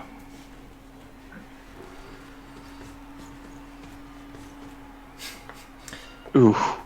Oh. Yeah. Reroll coming out almost instantly there, but instant reroll. Yeah, you almost have to. But that weakness you've identified, Viscardus is clearly identified as well, because it looks like he's making. Yeah, a drive you on the right-hand can't. side. You can't. You don't want him. See, if he had gone down there, not only would he have been down, but he probably would have been fouled. Yeah. And that's scary. Now, do we see the Crocs activate this turn? Probably not before he gets the ball a little bit safer, but I guess the ball is far enough out of the way so it wouldn't hurt. The ball is totally safe. Yeah. I could even see it not moving this turn, even by choice. Yeah. Totally take this 3-die with the Crocs. It's about the safest block that you're gonna get. With the Crocs. Bam! There it goes. Yep. Yep. Oh, and he does see that. I love that. Yeah. I love that bite. It's great. that standing armor break block is amazing.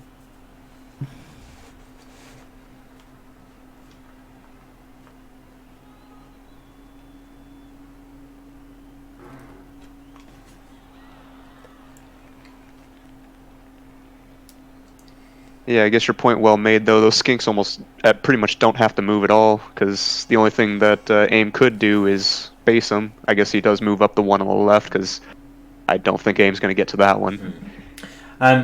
You should be able to send links, Losra. I haven't set up anything on my Twitch channel, as far as I'm aware, that would prevent you from doing so. They're talking about longbow in chat. Jim just asked, "What is longbow?" and Audrey replied with, "It's like a crossbow, but sideways." Oh, Audrey. I would give you a round of applause if it wouldn't blow out the listeners' ears with that. Probably set your dog off as well. So I don't really see anybody else moving here. I think the turn is just going to end. Yeah. If AIM wants to push up that's fine too. Yeah. If AIM wants to push up the right-hand side here, he kind of can. But the lizards are spread out enough and forward enough that...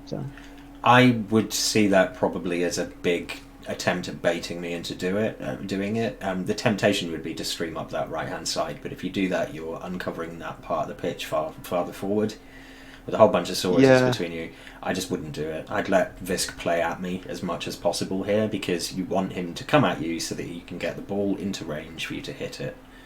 Yeah, I agree with you. I would be tempted to at least send a blitzer, though, just to make him move that skink a little bit. Keep everyone else back. Yeah. Right. Get him thinking at least. Make him roll some dice.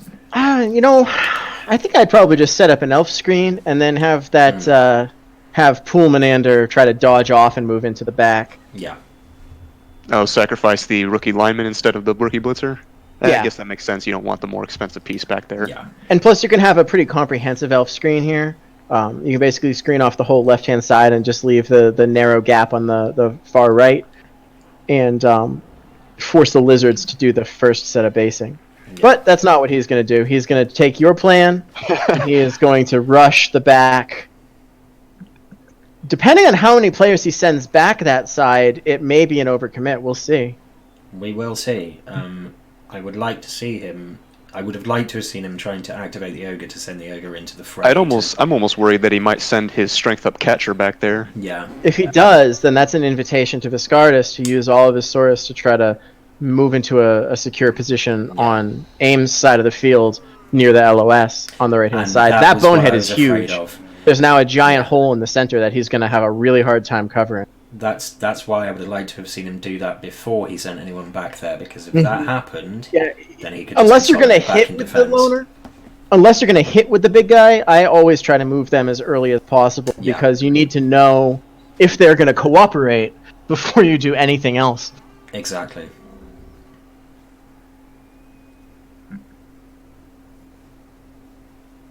But yeah, that was a big bonehead.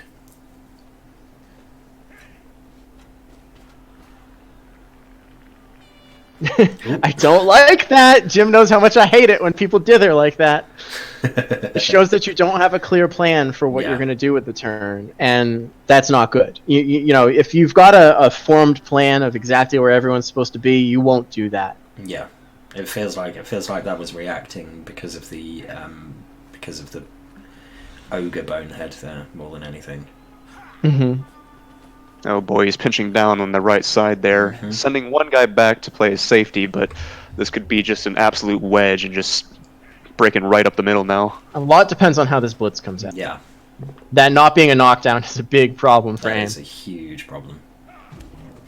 So now we just punch Poolmanander out of the way, we blitz the Jaff, and we can set up our cage on the right-hand side there, and several humans are going to be unable to get to the play in time.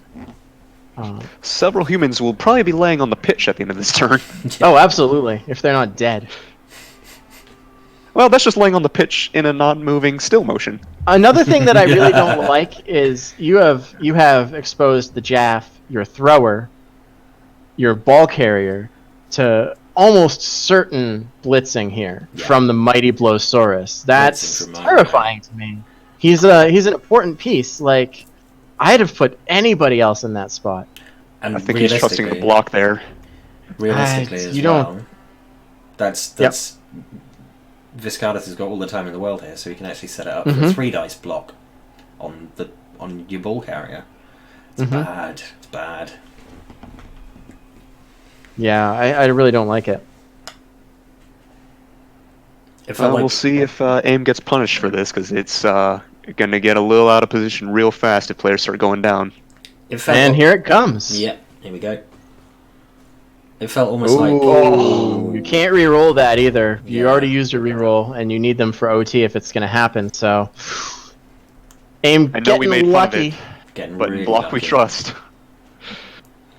To me, it felt like Aim's last turn. That is good. Aim's last turn felt a little bit like he didn't commit enough to either option. Yep. So don't. Yeah. In the inestimable words of Ron Swanson, you never half-ass two things. You always whole-ass one thing. Yeah. I can now see that Croxagore heading over to base up several humans in a couple of different potential places. And whichever place he decides to go, he's going to be providing good value. Yeah. And with that knockout as well, humans just don't have the numbers advantage like we were seeing a little bit in the first half. Well, I say numbers advantage. Going up by 2 isn't really much of one, but... Yep. So I wonder where the ball is going to go. Or is it in the middle of that cage there? Oh, look at that! Beautiful. So he's nice and central. He's going to force Aim to decide how he wants to deploy his forces, and that's a beefy cage. The only thing I would say about that is a based cage isn't really a cage, and that is a based cage next turn. It's not really. I mean, the reason that a base cage isn't a cage is because you can punch a guy to make a hole, but he can't without his blitz. So, True enough. If he wants to stay in contact, he's gonna get his face whomped. Oh, for sure. And a strength 5 and a strength 4 isn't exactly what I'd call too worrisome if you were the cage corners there. Exactly. Well, the ogre might wake up. He may.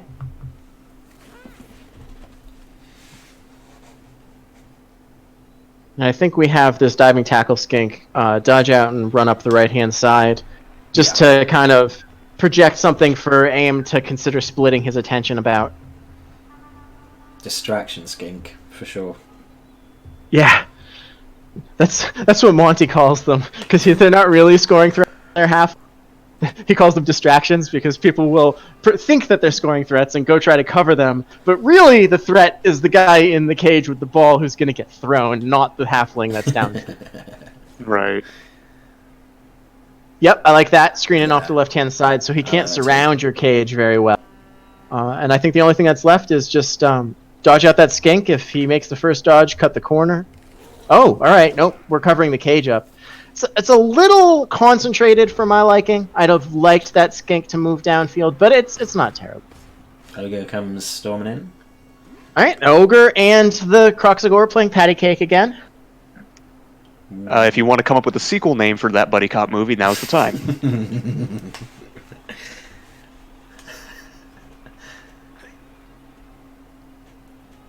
And Audrey, you're right. Downfield skink probably does get murdered, but unless it's with the tackle, the sidestep and the dodge is probably going to give it a pretty good chance of staying up. Yeah.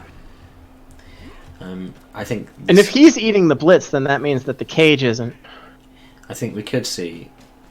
Yeah, we could see here a Kuchikonka blitz onto Charizard, maybe.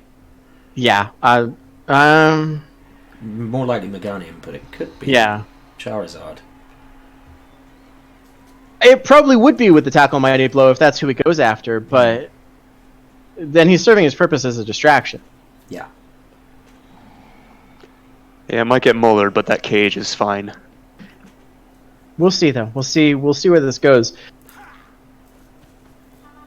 All right, so we are playing base all lizards. That's a little scary as humans because you don't have a strength advantage. For sure, but it does stop them from dodging, which is always nice. Looks like AIM is going on the all-in strategy of either get the ball or force them to score. I mean, if this goes even a little bit wrong, then the lizards are going to be on the far side of all your players with a. Yeah. He's not blitzing with them strength 4. Who is he blitzing with? I don't like this at all. No, same here. I really don't, but he gets it. Not really. I mean, the skink did its job again. It provided a distraction, not getting exactly the cage what we were hit. talking about. Sorry, let me move my screen a bit. There we go. Well, Audrey, you got your wish. One skink did get hit. I'm not a fan of this. Obviously, Kuchikonka is last man safety, but that kind of takes So, out the game. so Venusaur blitzes Riri Wout Tower Rush. Meganium punches Scott Starling and follows. The Croxagore punches the Ogre, and now You're through. you're just through gotta tag into up the Kuchikonka, right yeah. backfield. Yeah, and you've got a couple of players. I mean, you have to make some skink dodges, but it's not terrible. Yeah, Visk at this point is just going to act like a hot knife through butter and just try to open up that middle. And he's not getting what he needs. That's really disappointing for Scartus, not getting any knockdown. 2 punches there.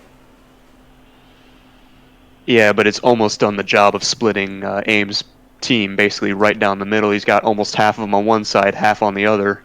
Yeah. Yeah, I mean, now instead we might see Venusaur blitz Scott Starling. The Croxagore punches the Ogre, and then we actually move up into the left. I think that's the most likely play here. You could even take the block with Tyranitar, and if that goes down, use Tyranitar as a corner of the cage. Mm-hmm.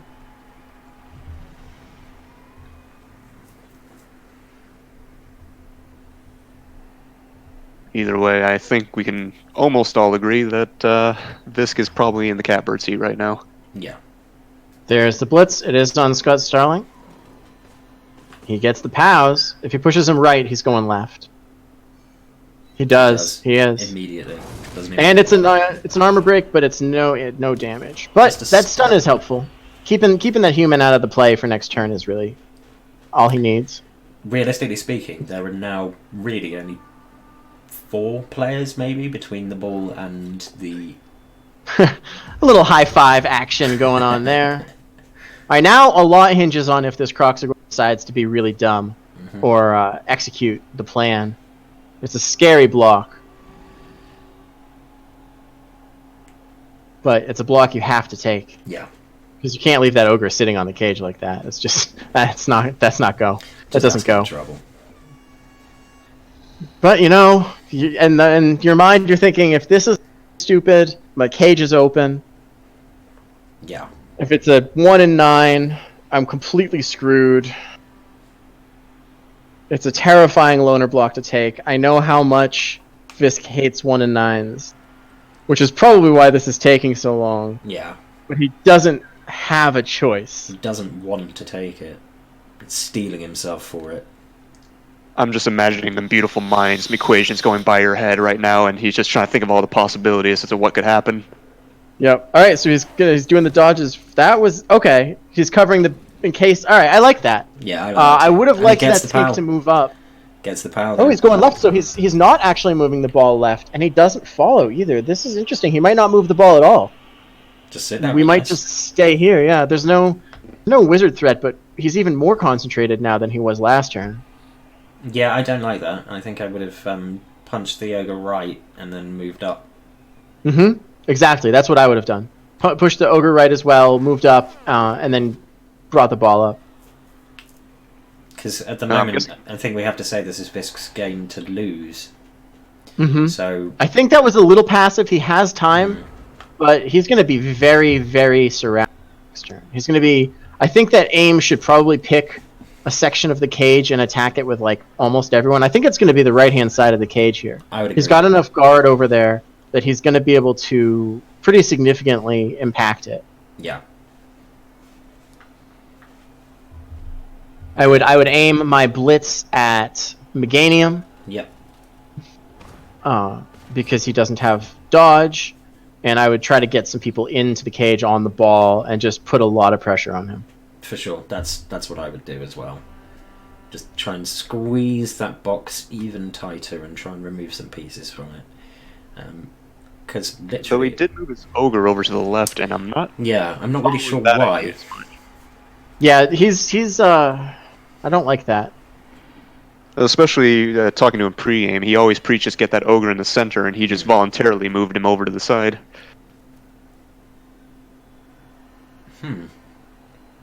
We are going to see a blitz on Meganium. Yeah. Ooh. I don't like where that guard just went. No. He's almost resetting his position, just trying to get back upfield again. Yeah. I'm wondering if the blitz is actually going in on the mighty blow. Nope, he's not. I don't know. Doing it. I don't know who he plans to blitz with at this point.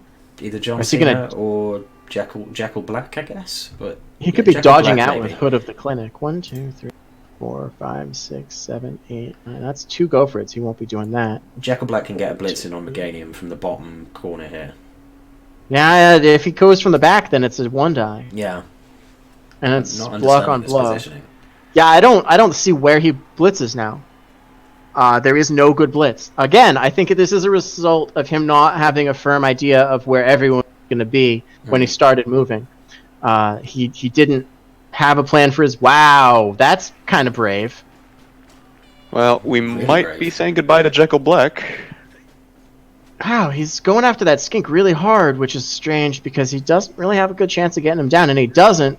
And now I think we're going to see... Ooh, all right.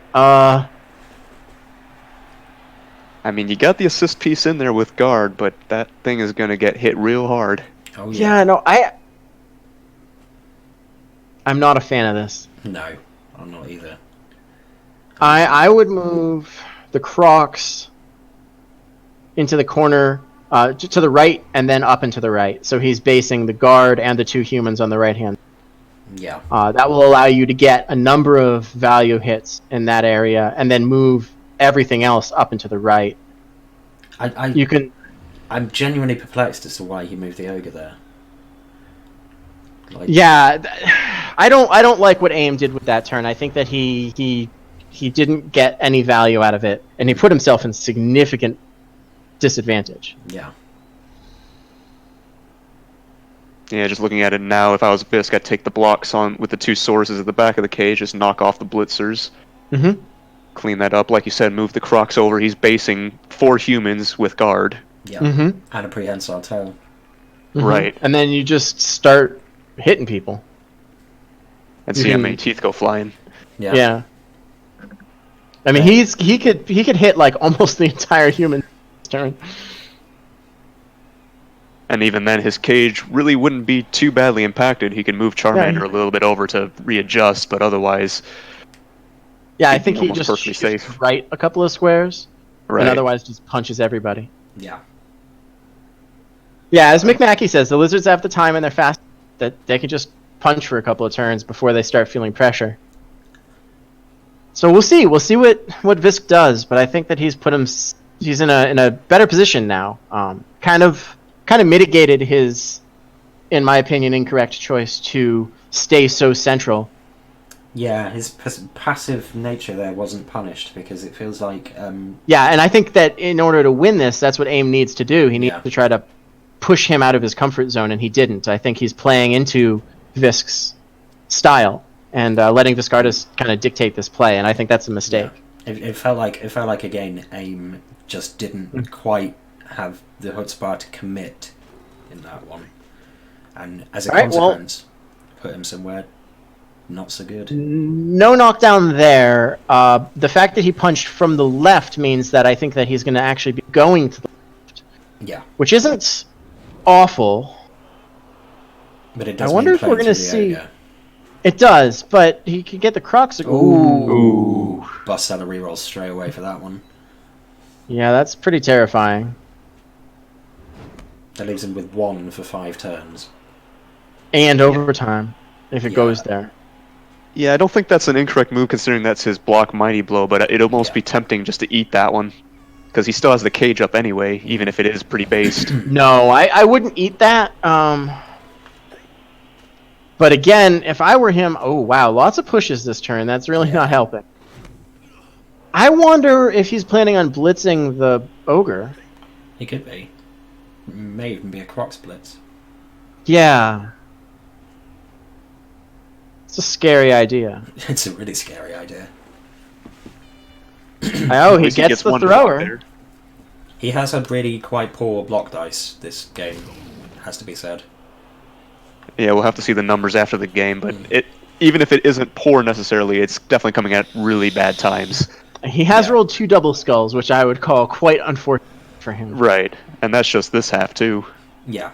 They've been double skulls early in the turn as well, so it's been like you either eat them and lose a turn essentially, or you burn a reroll.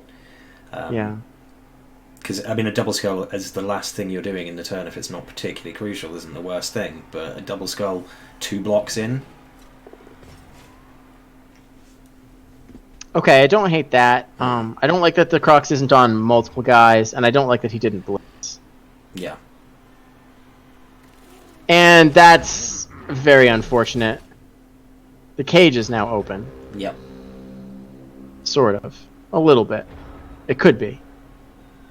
Yeah, I think I would have liked the Crocs still on the corner there. He wasn't really going to give anything up with leaving the Crocs there. Yeah. I mean, it's still a dodge to get in, or a lot of heavy basing and another block.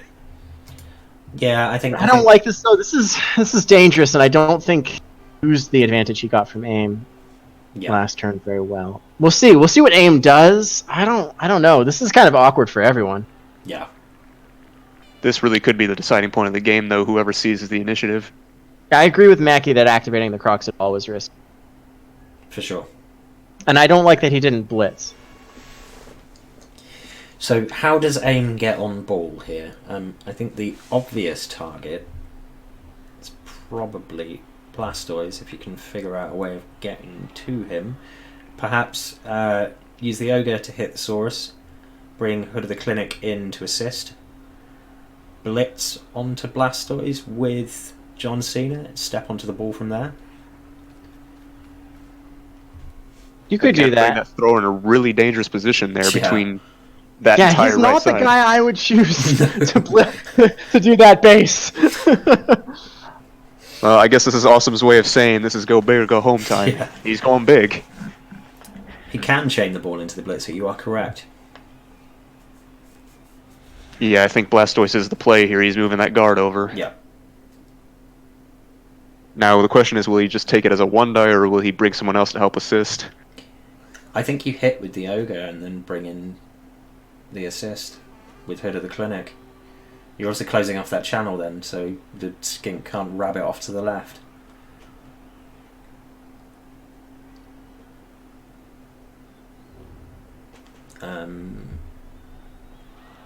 Got the guard catcher at the back here is unoccupied. I think Kitakaze is just a little too far back to be of any real use here.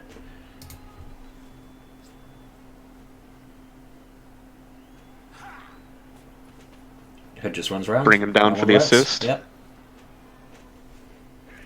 I would have liked to have The seen cage him is open. in a bit further up, but that's fine.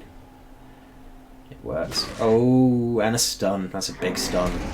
It is. Alright, so now the Ogre just has to successfully punch this Saurus with just a push. Yep. And then we get a blitz on the in with Kitakaze, yeah. Gets the Saurus. It's a dodge on the Saurus. There we go. It is going to be one GFI, but that's That's a well GFI worth you it take. for an attack Yeah. on the ball. And this is rerolls 3 dice. left. Yeah. And he gets him. Mm-hmm. And of course you, I think that you, ooh, that's not where I'd have pushed the ball, but I guess it works. And that's Charmander down. That's bad news. That's real bad news. I think that if you want to win that game, you Apo that. Yeah. And he didn't. It's not the worst scatter in the world for Viscardus.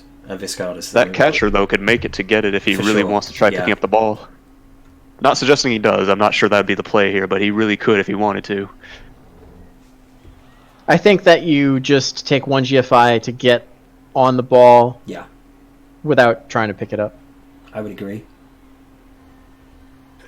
But I think that not Apoing Charmander there would make sense during the season, but in a playoffs game, if you want to win this game, you have to Apo that. I think he's going to have a really hard time.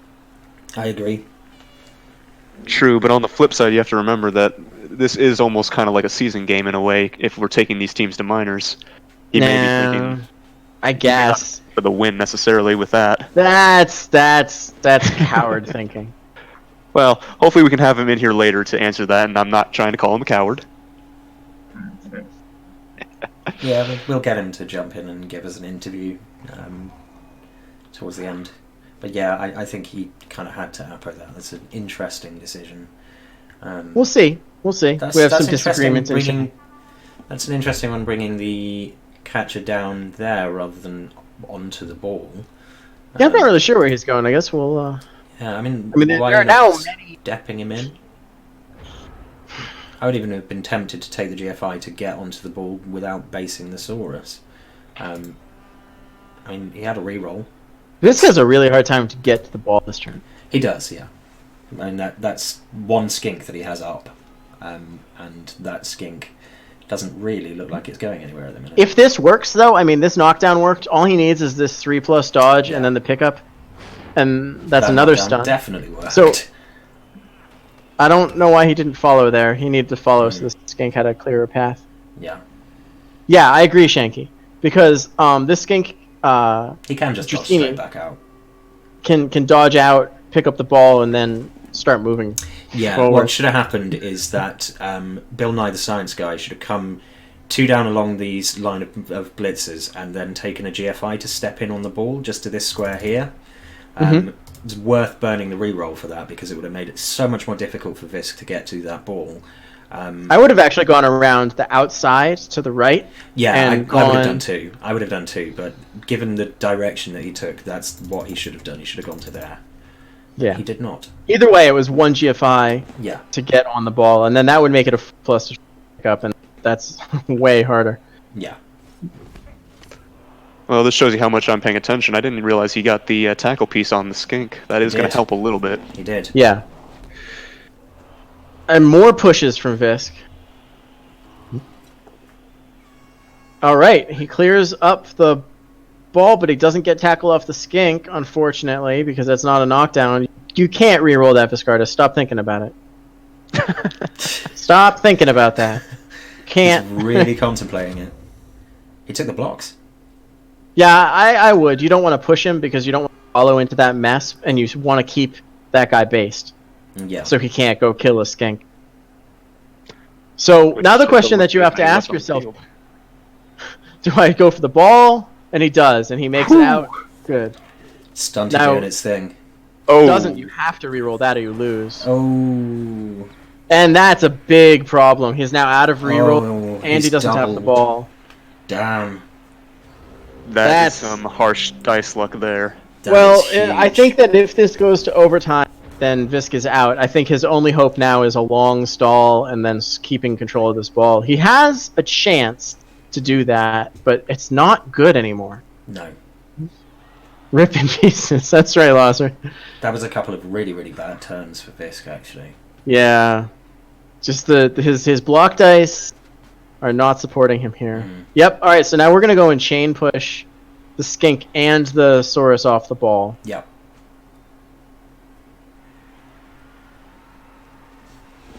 And here comes the blitz.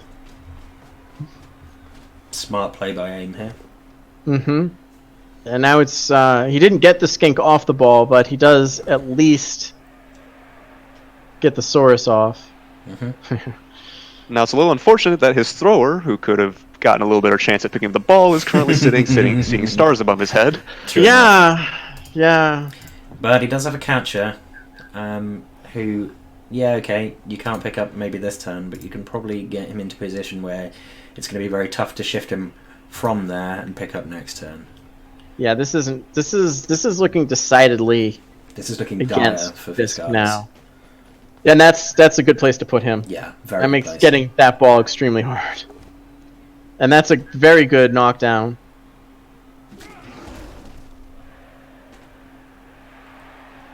And that's And every tackled other back on the sword is skink. pretty much tied up too. Yeah, and tackle back on the skink. I don't even think you do anything with any of the other players. You just leave them where they are. He doesn't think so either. Yeah.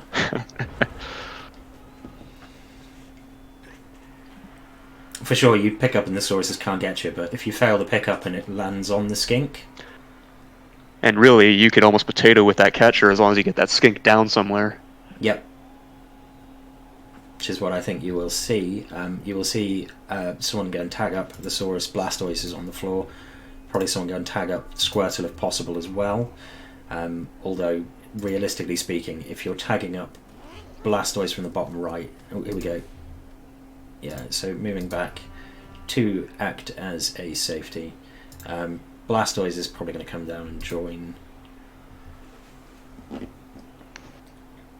Yeah, Viscardas is basically playing catch the catcher here. Unless something goes drastically right or drastically wrong.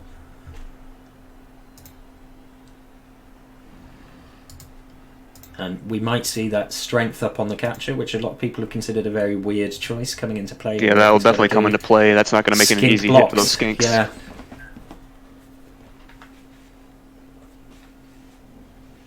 I've noticed a couple of people have given him a bit of stick for that one, but if it wins him this game, I like this. scatters I the like ball, this a lot. that. I do like It gets that. the skink off of tackle, and it gets the ball into only one tackle. Still sucks, but Yeah. it sucks less. And I think that's what Visk is trying for at this point. Yeah. The minimum amount of suckage. Yeah. All right, that's great. Keep Coochie Conquer from Interfering. Yeah.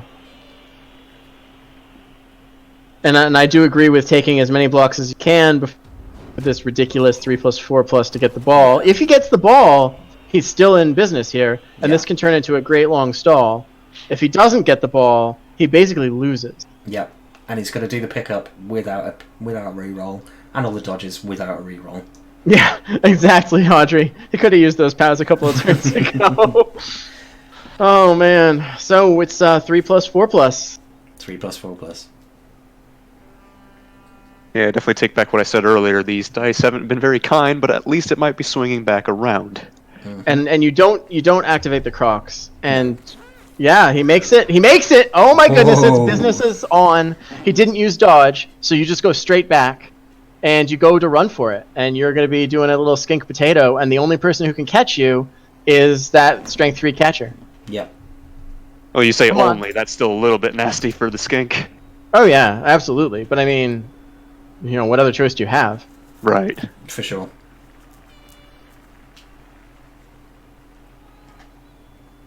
Gotta go for it. I know it sucks. I know that they're 1 and 9s and you hate those. No! I would have taken the 2 dodges and gotten an extra square of movement. Taken the 2 as well. I mean, he's put him on a stun player. That's relatively sensible, but I mean... Yeah, but there's nothing else to stop that catcher from just saying, hi, I'm going to try to take that ball back now. For sure. It's fine though. I mean, if he doesn't go down next turn, then Visk wins this game. Those dice right there were very helpful. Except what you do is with the cat. Oh my god! Whoa. That Dodgesaurus just made a dodge. Holy crap! This is bravery in action here. This is crazy. Well, when the game's on the line, right? It really is. That was pretty impressive right there. That was really impressive. And he made that 5+ on the first roll too. Dodge. So what?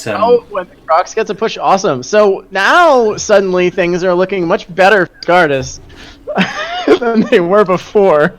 So what I think has to happen here is AIM needs to hit the skink up and to the right and hope that the scatter is favourable. Oh, that bonehead is not helpful. No. The ogre wasn't vital to the play, but Oh, I know, New Girl, right? Totally. This is all right, a crazy so game. I think that what you do is Hood of the Clinic runs around above and pushes him. Yes, correct. Pushes him down. I don't know. You could push him up and then take another hit with Scott Starling, but that's going to be a 1 die, and that's... Yeah, I'm thinking you push him up, hope to get the down so that it scatters out to the right somewhere. Yeah. And then it might even be worth dodging Scott Starling out and trying to pick up with him, and then maybe... No, you don't do that. To Jack Black. No, and immediate reroll into POW, yep. Yep, gets the POW.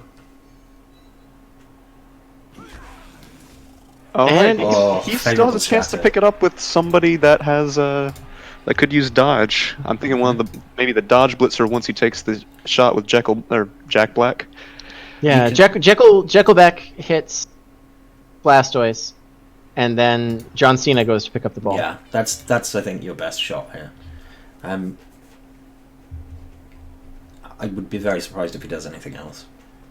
I agree with you. Probably should stand up at least the Coochie Conquer real quick. Oh yeah, absolutely. I think he Coochie probably Conquer... should have...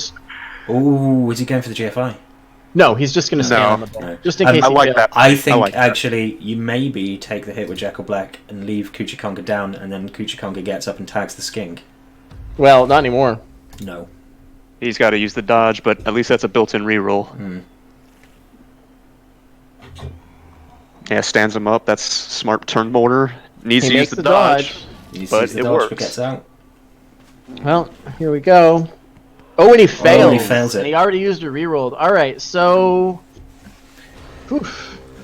There's a Saurus who is able to make a blitz to hit John There's Cena. a skink who can pick it up.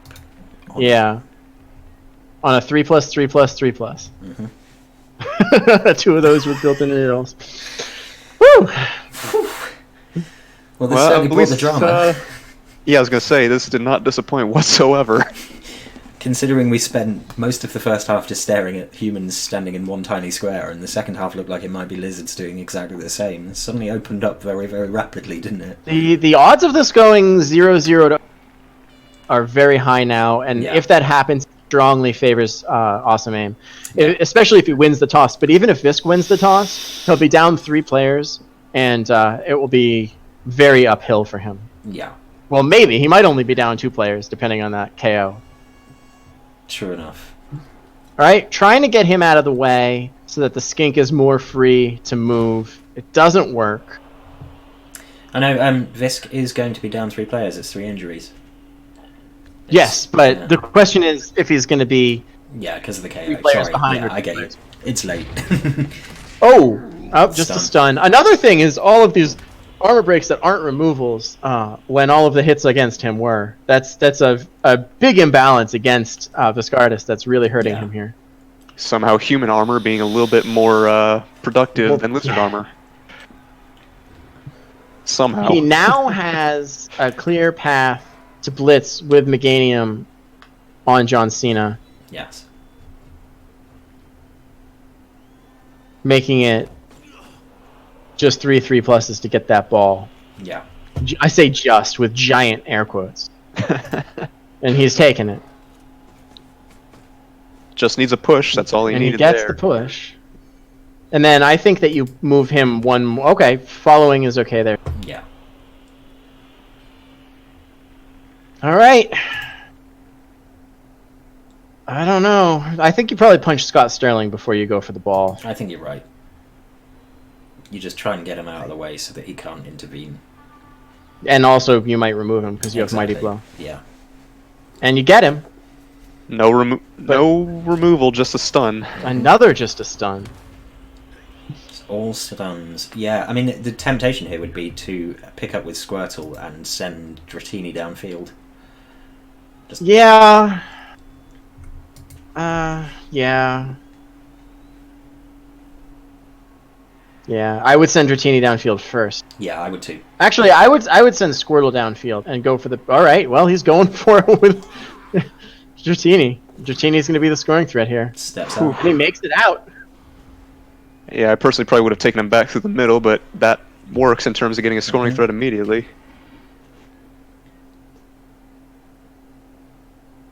I think that you want to move him one more square forward so that there's no GFIs. Maybe 2, so you can't get pushed into needing GFIs. Yeah. Because that won't matter for terms of the handoff. And he does. He moves them all the way. Good. I like that. It's a better position, and it's not really going to affect the handoff. Yeah. All right. So Squirtle picks up the ball and then, prays really hard. The problem with that push on the catcher, he has to cut the corner. Doesn't matter with Stunty, but made it a little bit harder. Gets the pick. Stunty doesn't affect that. But I'm sorry, but yeah, still making a dodge, I should say then. All right, so you can't really go anywhere. Yep. You don't want to take the GFIs with him. Nope. You're gonna have to. Yeah, you just stay where you are. You got the ball. That's the important. Now you just have to hope the humans fail something. Oh, all right. That's a safer place to be standing, I guess. It's a GFI for Kuchikonka to get to him.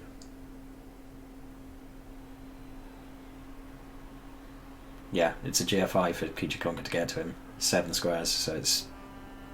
Yeah. It would have been either way. I don't like that GFI. Yeah, I don't either. I think he's thinking about making a second one, and the second one doesn't make it any harder. No. You just leave him. I mean, what this does is if he gets hit, he has a much better place to step to make the ball scatter in a favorable position for him. But if he gets hit and he gets knocked down... That's it. That skink is his only way of getting the ball to the scoring skink. Otherwise, you're relying on a Saurus pickup and handoff, which is... Or pickup and pass. You don't even have enough movement. And it's a mighty blow hit coming in as well, so... I hope he's not thinking about hitting with the Crocs. You obviously don't.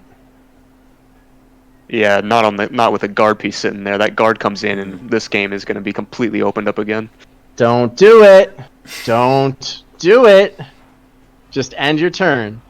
There you go. Thank you, Viscardus. You're scaring me there, man. So if I'm aim here, do I take that blitz first and see what comes of it, or do I Yes. try Yeah, to I get take some the other blitz blocks first. first? Take the blitz Take the first. blitz first. Punch the And hit skink him up to the straight up. right. Yeah. Oh, all right. I guess moving the ogre is fine. Although, yeah, that's fine.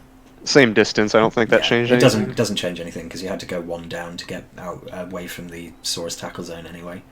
But yeah, I think you take the blitz now and then you build your turn around wherever happens with the blitz. And where you blitz from doesn't really matter because No. the skink is sidestep. He gets to make that Yeah. choice. So. Oh, he gets him down in that square, and he stuns him. So that's it for Viscardus' chance of scoring Yep. here. That was Not a the good space for greatest awesome stutter. aim. Well, actually, Jekyll Beck can hit Blastoise off Yeah. the ball, and then it's just a pick up with Bill Nye, Yeah. and a pretty easy score for him. I think that this might be This might be the it. end of things. No worries. Thank you very much for coming in, Audrey. Closing seconds. We may see this be an awesome aim game and win, Yeah. which I know a hell of a lot of people weren't expecting, and all of us got the score wrong. There we go. He's got to do it. I guess you learned from each other though from that first matchup, and we're playing a lot differently. Mm-hmm. Yeah, he's got it. He's just got to do this now.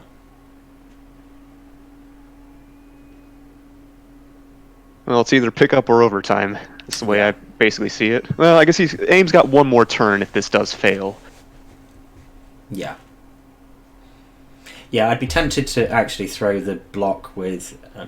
oh, no, actually, because, yeah, to be fair, if it's a push, it's just straight across.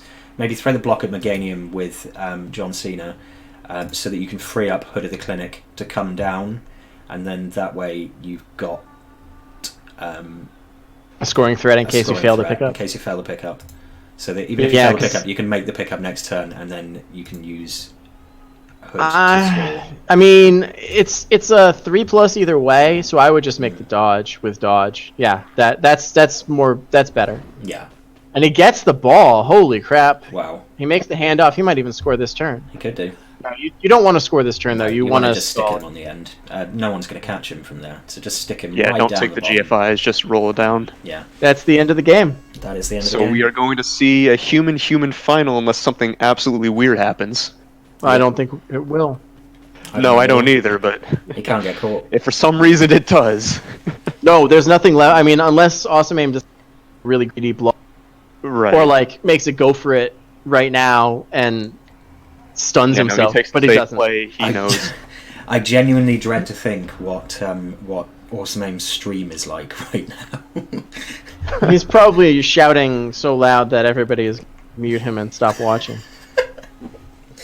It's but he's just ended Viscardus' unbeaten streak, Yeah, he has. and there was no, apart from the fact that Viscardus' block dice were not particularly great, there was no weird nuffly bullshit with like sweltering heat or anything that caused it. It was Yeah. pretty much all open play. It's impressive. I'm very impressed. Yeah, No, it's Knuckles one heck of stepped a in game to probably watch. enough. But yeah, that was definitely a good back and forth Sorry, showdown. I just knocked my mouse. Just missed the knockdown there. At this point, I guess it's just Vis trying to rack up whatever SPP he can. Everything's swinging this turn.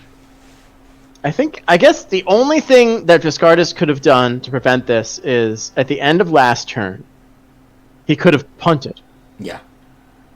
And that, even an inaccurate punt, would have put the ball somewhere where his skink could have picked it up and scored.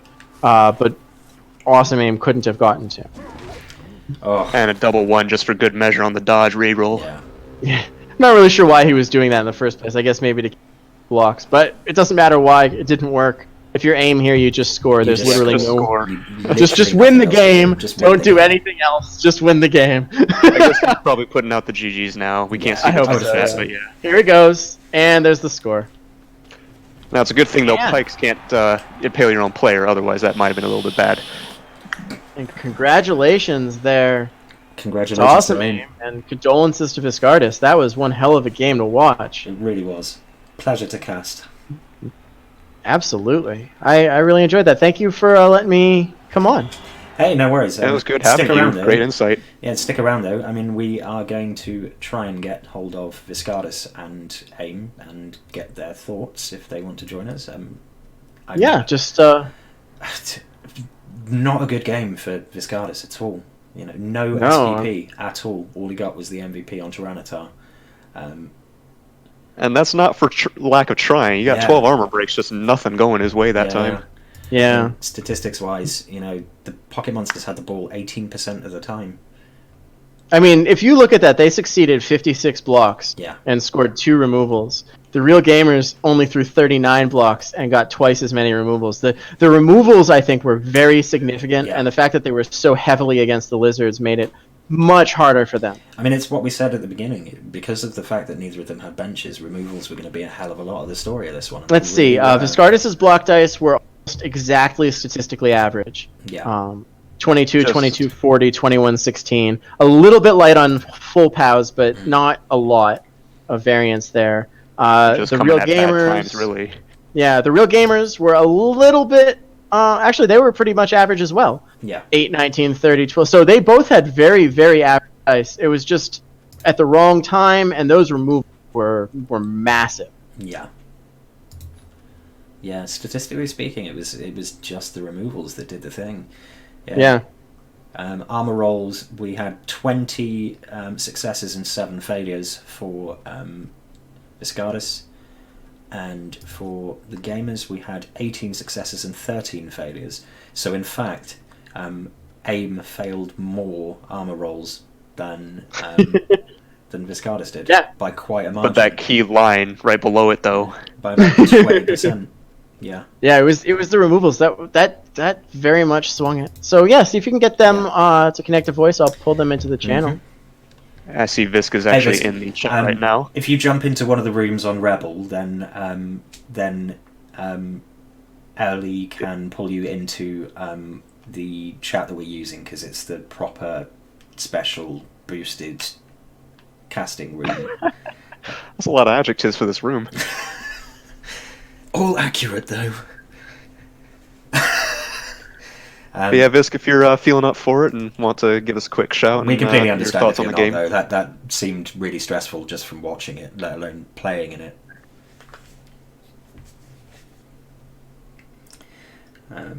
Yeah, okay, so pop yourself in a room, and then Ellie can yoink you into this special room. Yeah, you can't. You need to go into one of the other rooms, and then Ellie can yoink you into the other. I did exactly the same thing earlier. Bam! Welcome, Viscardus. Hello. Hey, Viscardus. Hi, guys. Hey. So that was a thing. Yeah, that was a very frustrating game. I think it was. I mean, I can't just blame it on the dice. Like, I could have played better. I mean, I think if I got better dice in a couple places, I could have won. I mean, the fact that I lost a Saurus first turn was pretty shitty. We were discussing that the removals had a significant impact on the outcome of that game. Yeah, I mean, the fact that I didn't, I got the 1 KO in the first half, and then it came back anyway, so I had nothing. I was down 2 players going into the second half, and I mean, I think it was turn 12, where Awesome Aim just, I mean, he based me all over the place with his players, and I mean, maybe that was the right strategy. I'm not sure. When he did it, I was thinking like, oh, this isn't a good plan, because he's giving me all these free 2-die blocks. We were all saying we have no idea what he's doing here. So on his players, but I mean, the thing is, it ended up working out perfectly for him, because I got like 6 blocks and 6 2-die blocks and 1 knockdown, and that knockdown was just, was it a stun? It might have been a stun, but yeah, I don't know. Like, at the same time, Osman played well. I think when I did make a mistake moving the Crocs up after that block, which is what gave him the opportunity to dodge in there, or at least made it easy for him to dodge in with a tackle guy. He wouldn't have been able to dodge in with a tackle guy without that. Yeah, we definitely thought that opening the cage up like that was a big deal, and it wouldn't have been a problem if the skink hadn't have double failed his dodge. Yeah, But, and then it was just all the little things like the even in the last turn when he, or not the last turn, but the penultimate turn when he blitzed the skink. If he doesn't get the both down there, if he just gets a POW or a POW push, then I can sidestep the skink upwards and make it a lot harder for him because my sources are there. But and then he got the straight POW. The pickup. He got the handoff.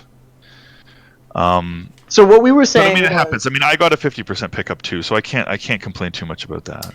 Yeah, no, I thought that it was pretty solid from both of you. Like you said, lots of little things here and there, but the biggest comment that I had was at the very end. Instead of getting your skink into safety, something that you could have done was just punt the ball, because even an inaccurate pass would have gotten it very out of Awesome Aim's range and kept it in your range to go grab it and then bring it up. You're right. The thought didn't occur to me. I wish I'd thought of that. That's what we thought. To be fair, I didn't see it until Ali pointed it out as well. Punting is an advanced strategy, so I totally understand. Yeah, it is really something I've thought about in the past, and I don't think I've ever done it at least with this team, but I know I've done it before with other teams. I guess I don't think of it as much with lizards because I never think of passing with lizards. Right. So, skink passes are terrible. when I'm playing like elves or whatever, then I know I've used it playing elves. Just because it comes to mind more easily. That still would have been tough though, because it's still a 33% chance to just fumble it. And even if I don't think I could have punted it in a way that wouldn't have risked an interception either. No, but it might have still been better than what I went with. He was going to get a 3-die block or a 2-die block on you with tackle. So staring down the barrel of that, Yeah, no, that would have been smart. I don't think you were wrong. I think it's just a very little thing.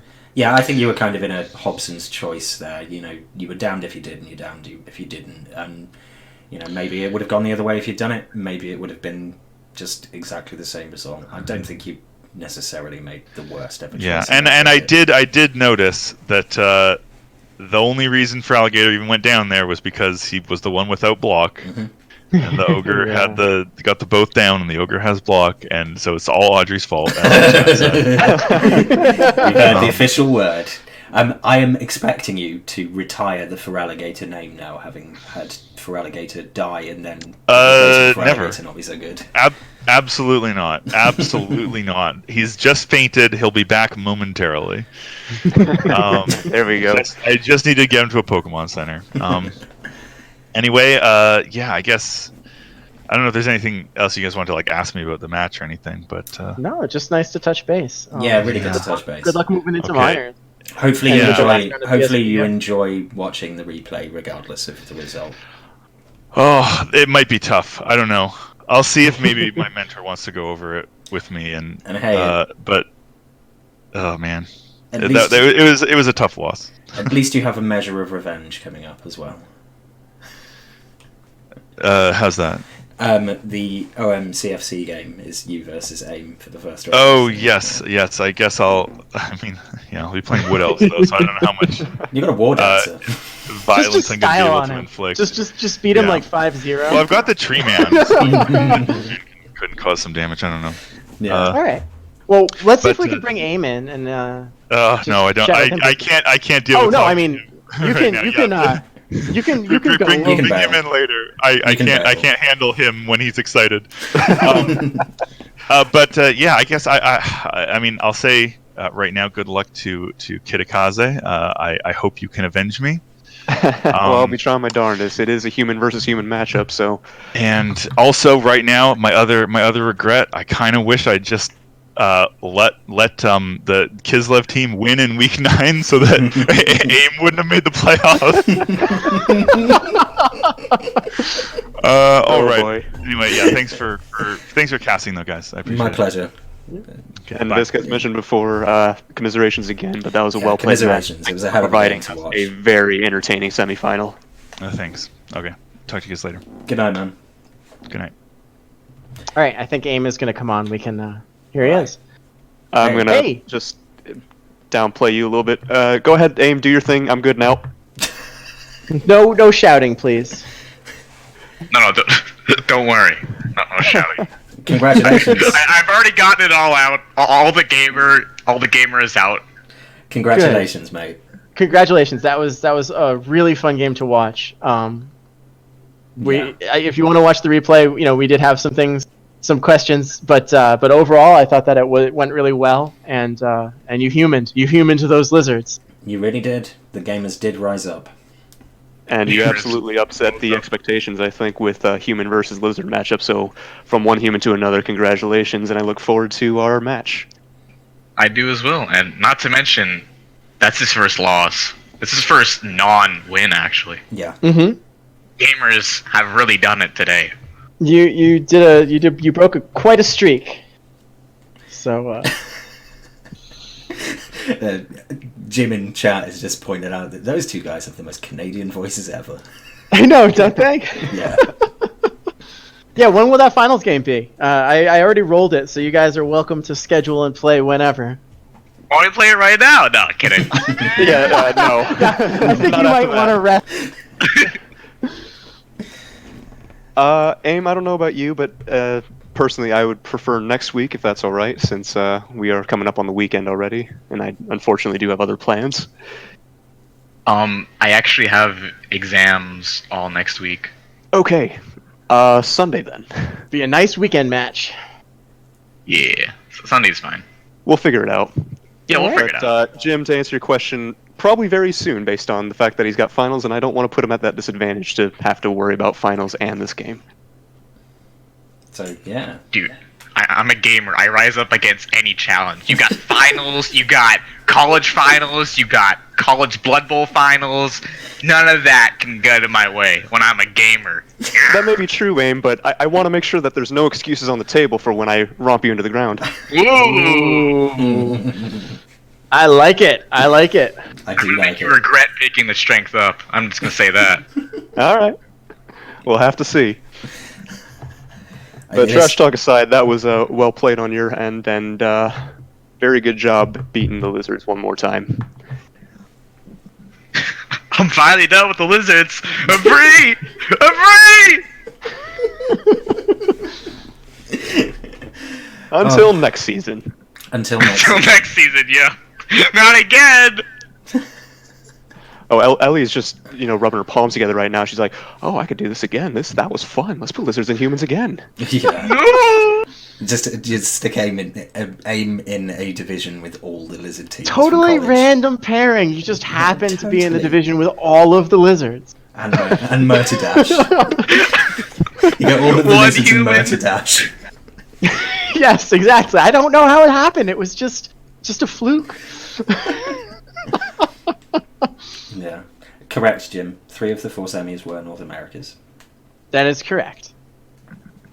All right. Well, I'm going to take off, you guys. Thank you again for inviting me. Congratulations one more time on AIM. And have a wonderful evening, everybody. It has been great. I think we're going to call it there. Thank you for joining us, AIM, and congratulations. And we will see you for the finals. Gamers will rock it. And what an exit! Only the awesome Aim way. So, final word to you then, Kitakaze. Finals coming up. What's your final thought? Well, watching that has definitely given me, hopefully, a little bit of a scouting report for next time, which, by my guess, might be this weekend, actually. But I personally was actually hoping for this matchup. This was the one that I think I had the better chance at going up against. Mm-hmm. And so, in that sense, I am also happy and a little bit biased that Awesome Aim did win. But Yeah. confidently saying this, I think I have the advantage. I believe I've got the more well-rounded squad, and I think that he's going to have something coming to him. It's going to be... I don't think it's one that anyone really was expecting going in, so...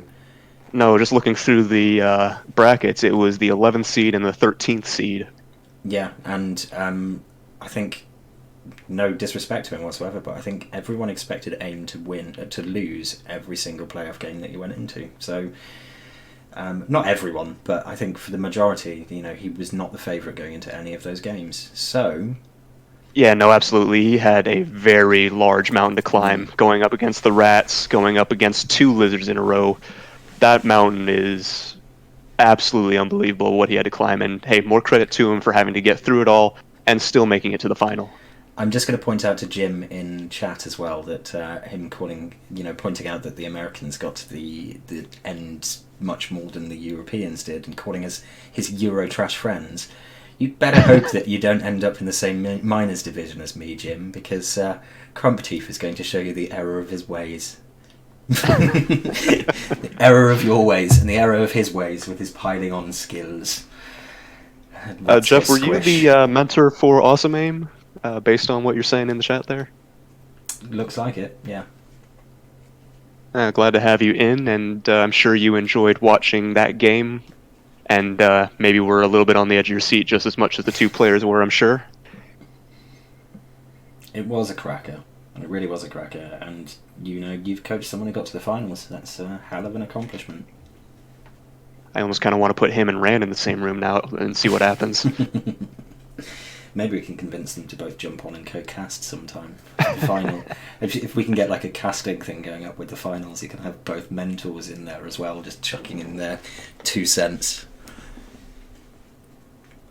Yeah, and then Jeff, I'm sure based on that note, you're going to have some things that you're going to want to go over with Awesome, but I don't think you can take too much away from him. That was fairly well played almost entirely throughout. Mm-hmm.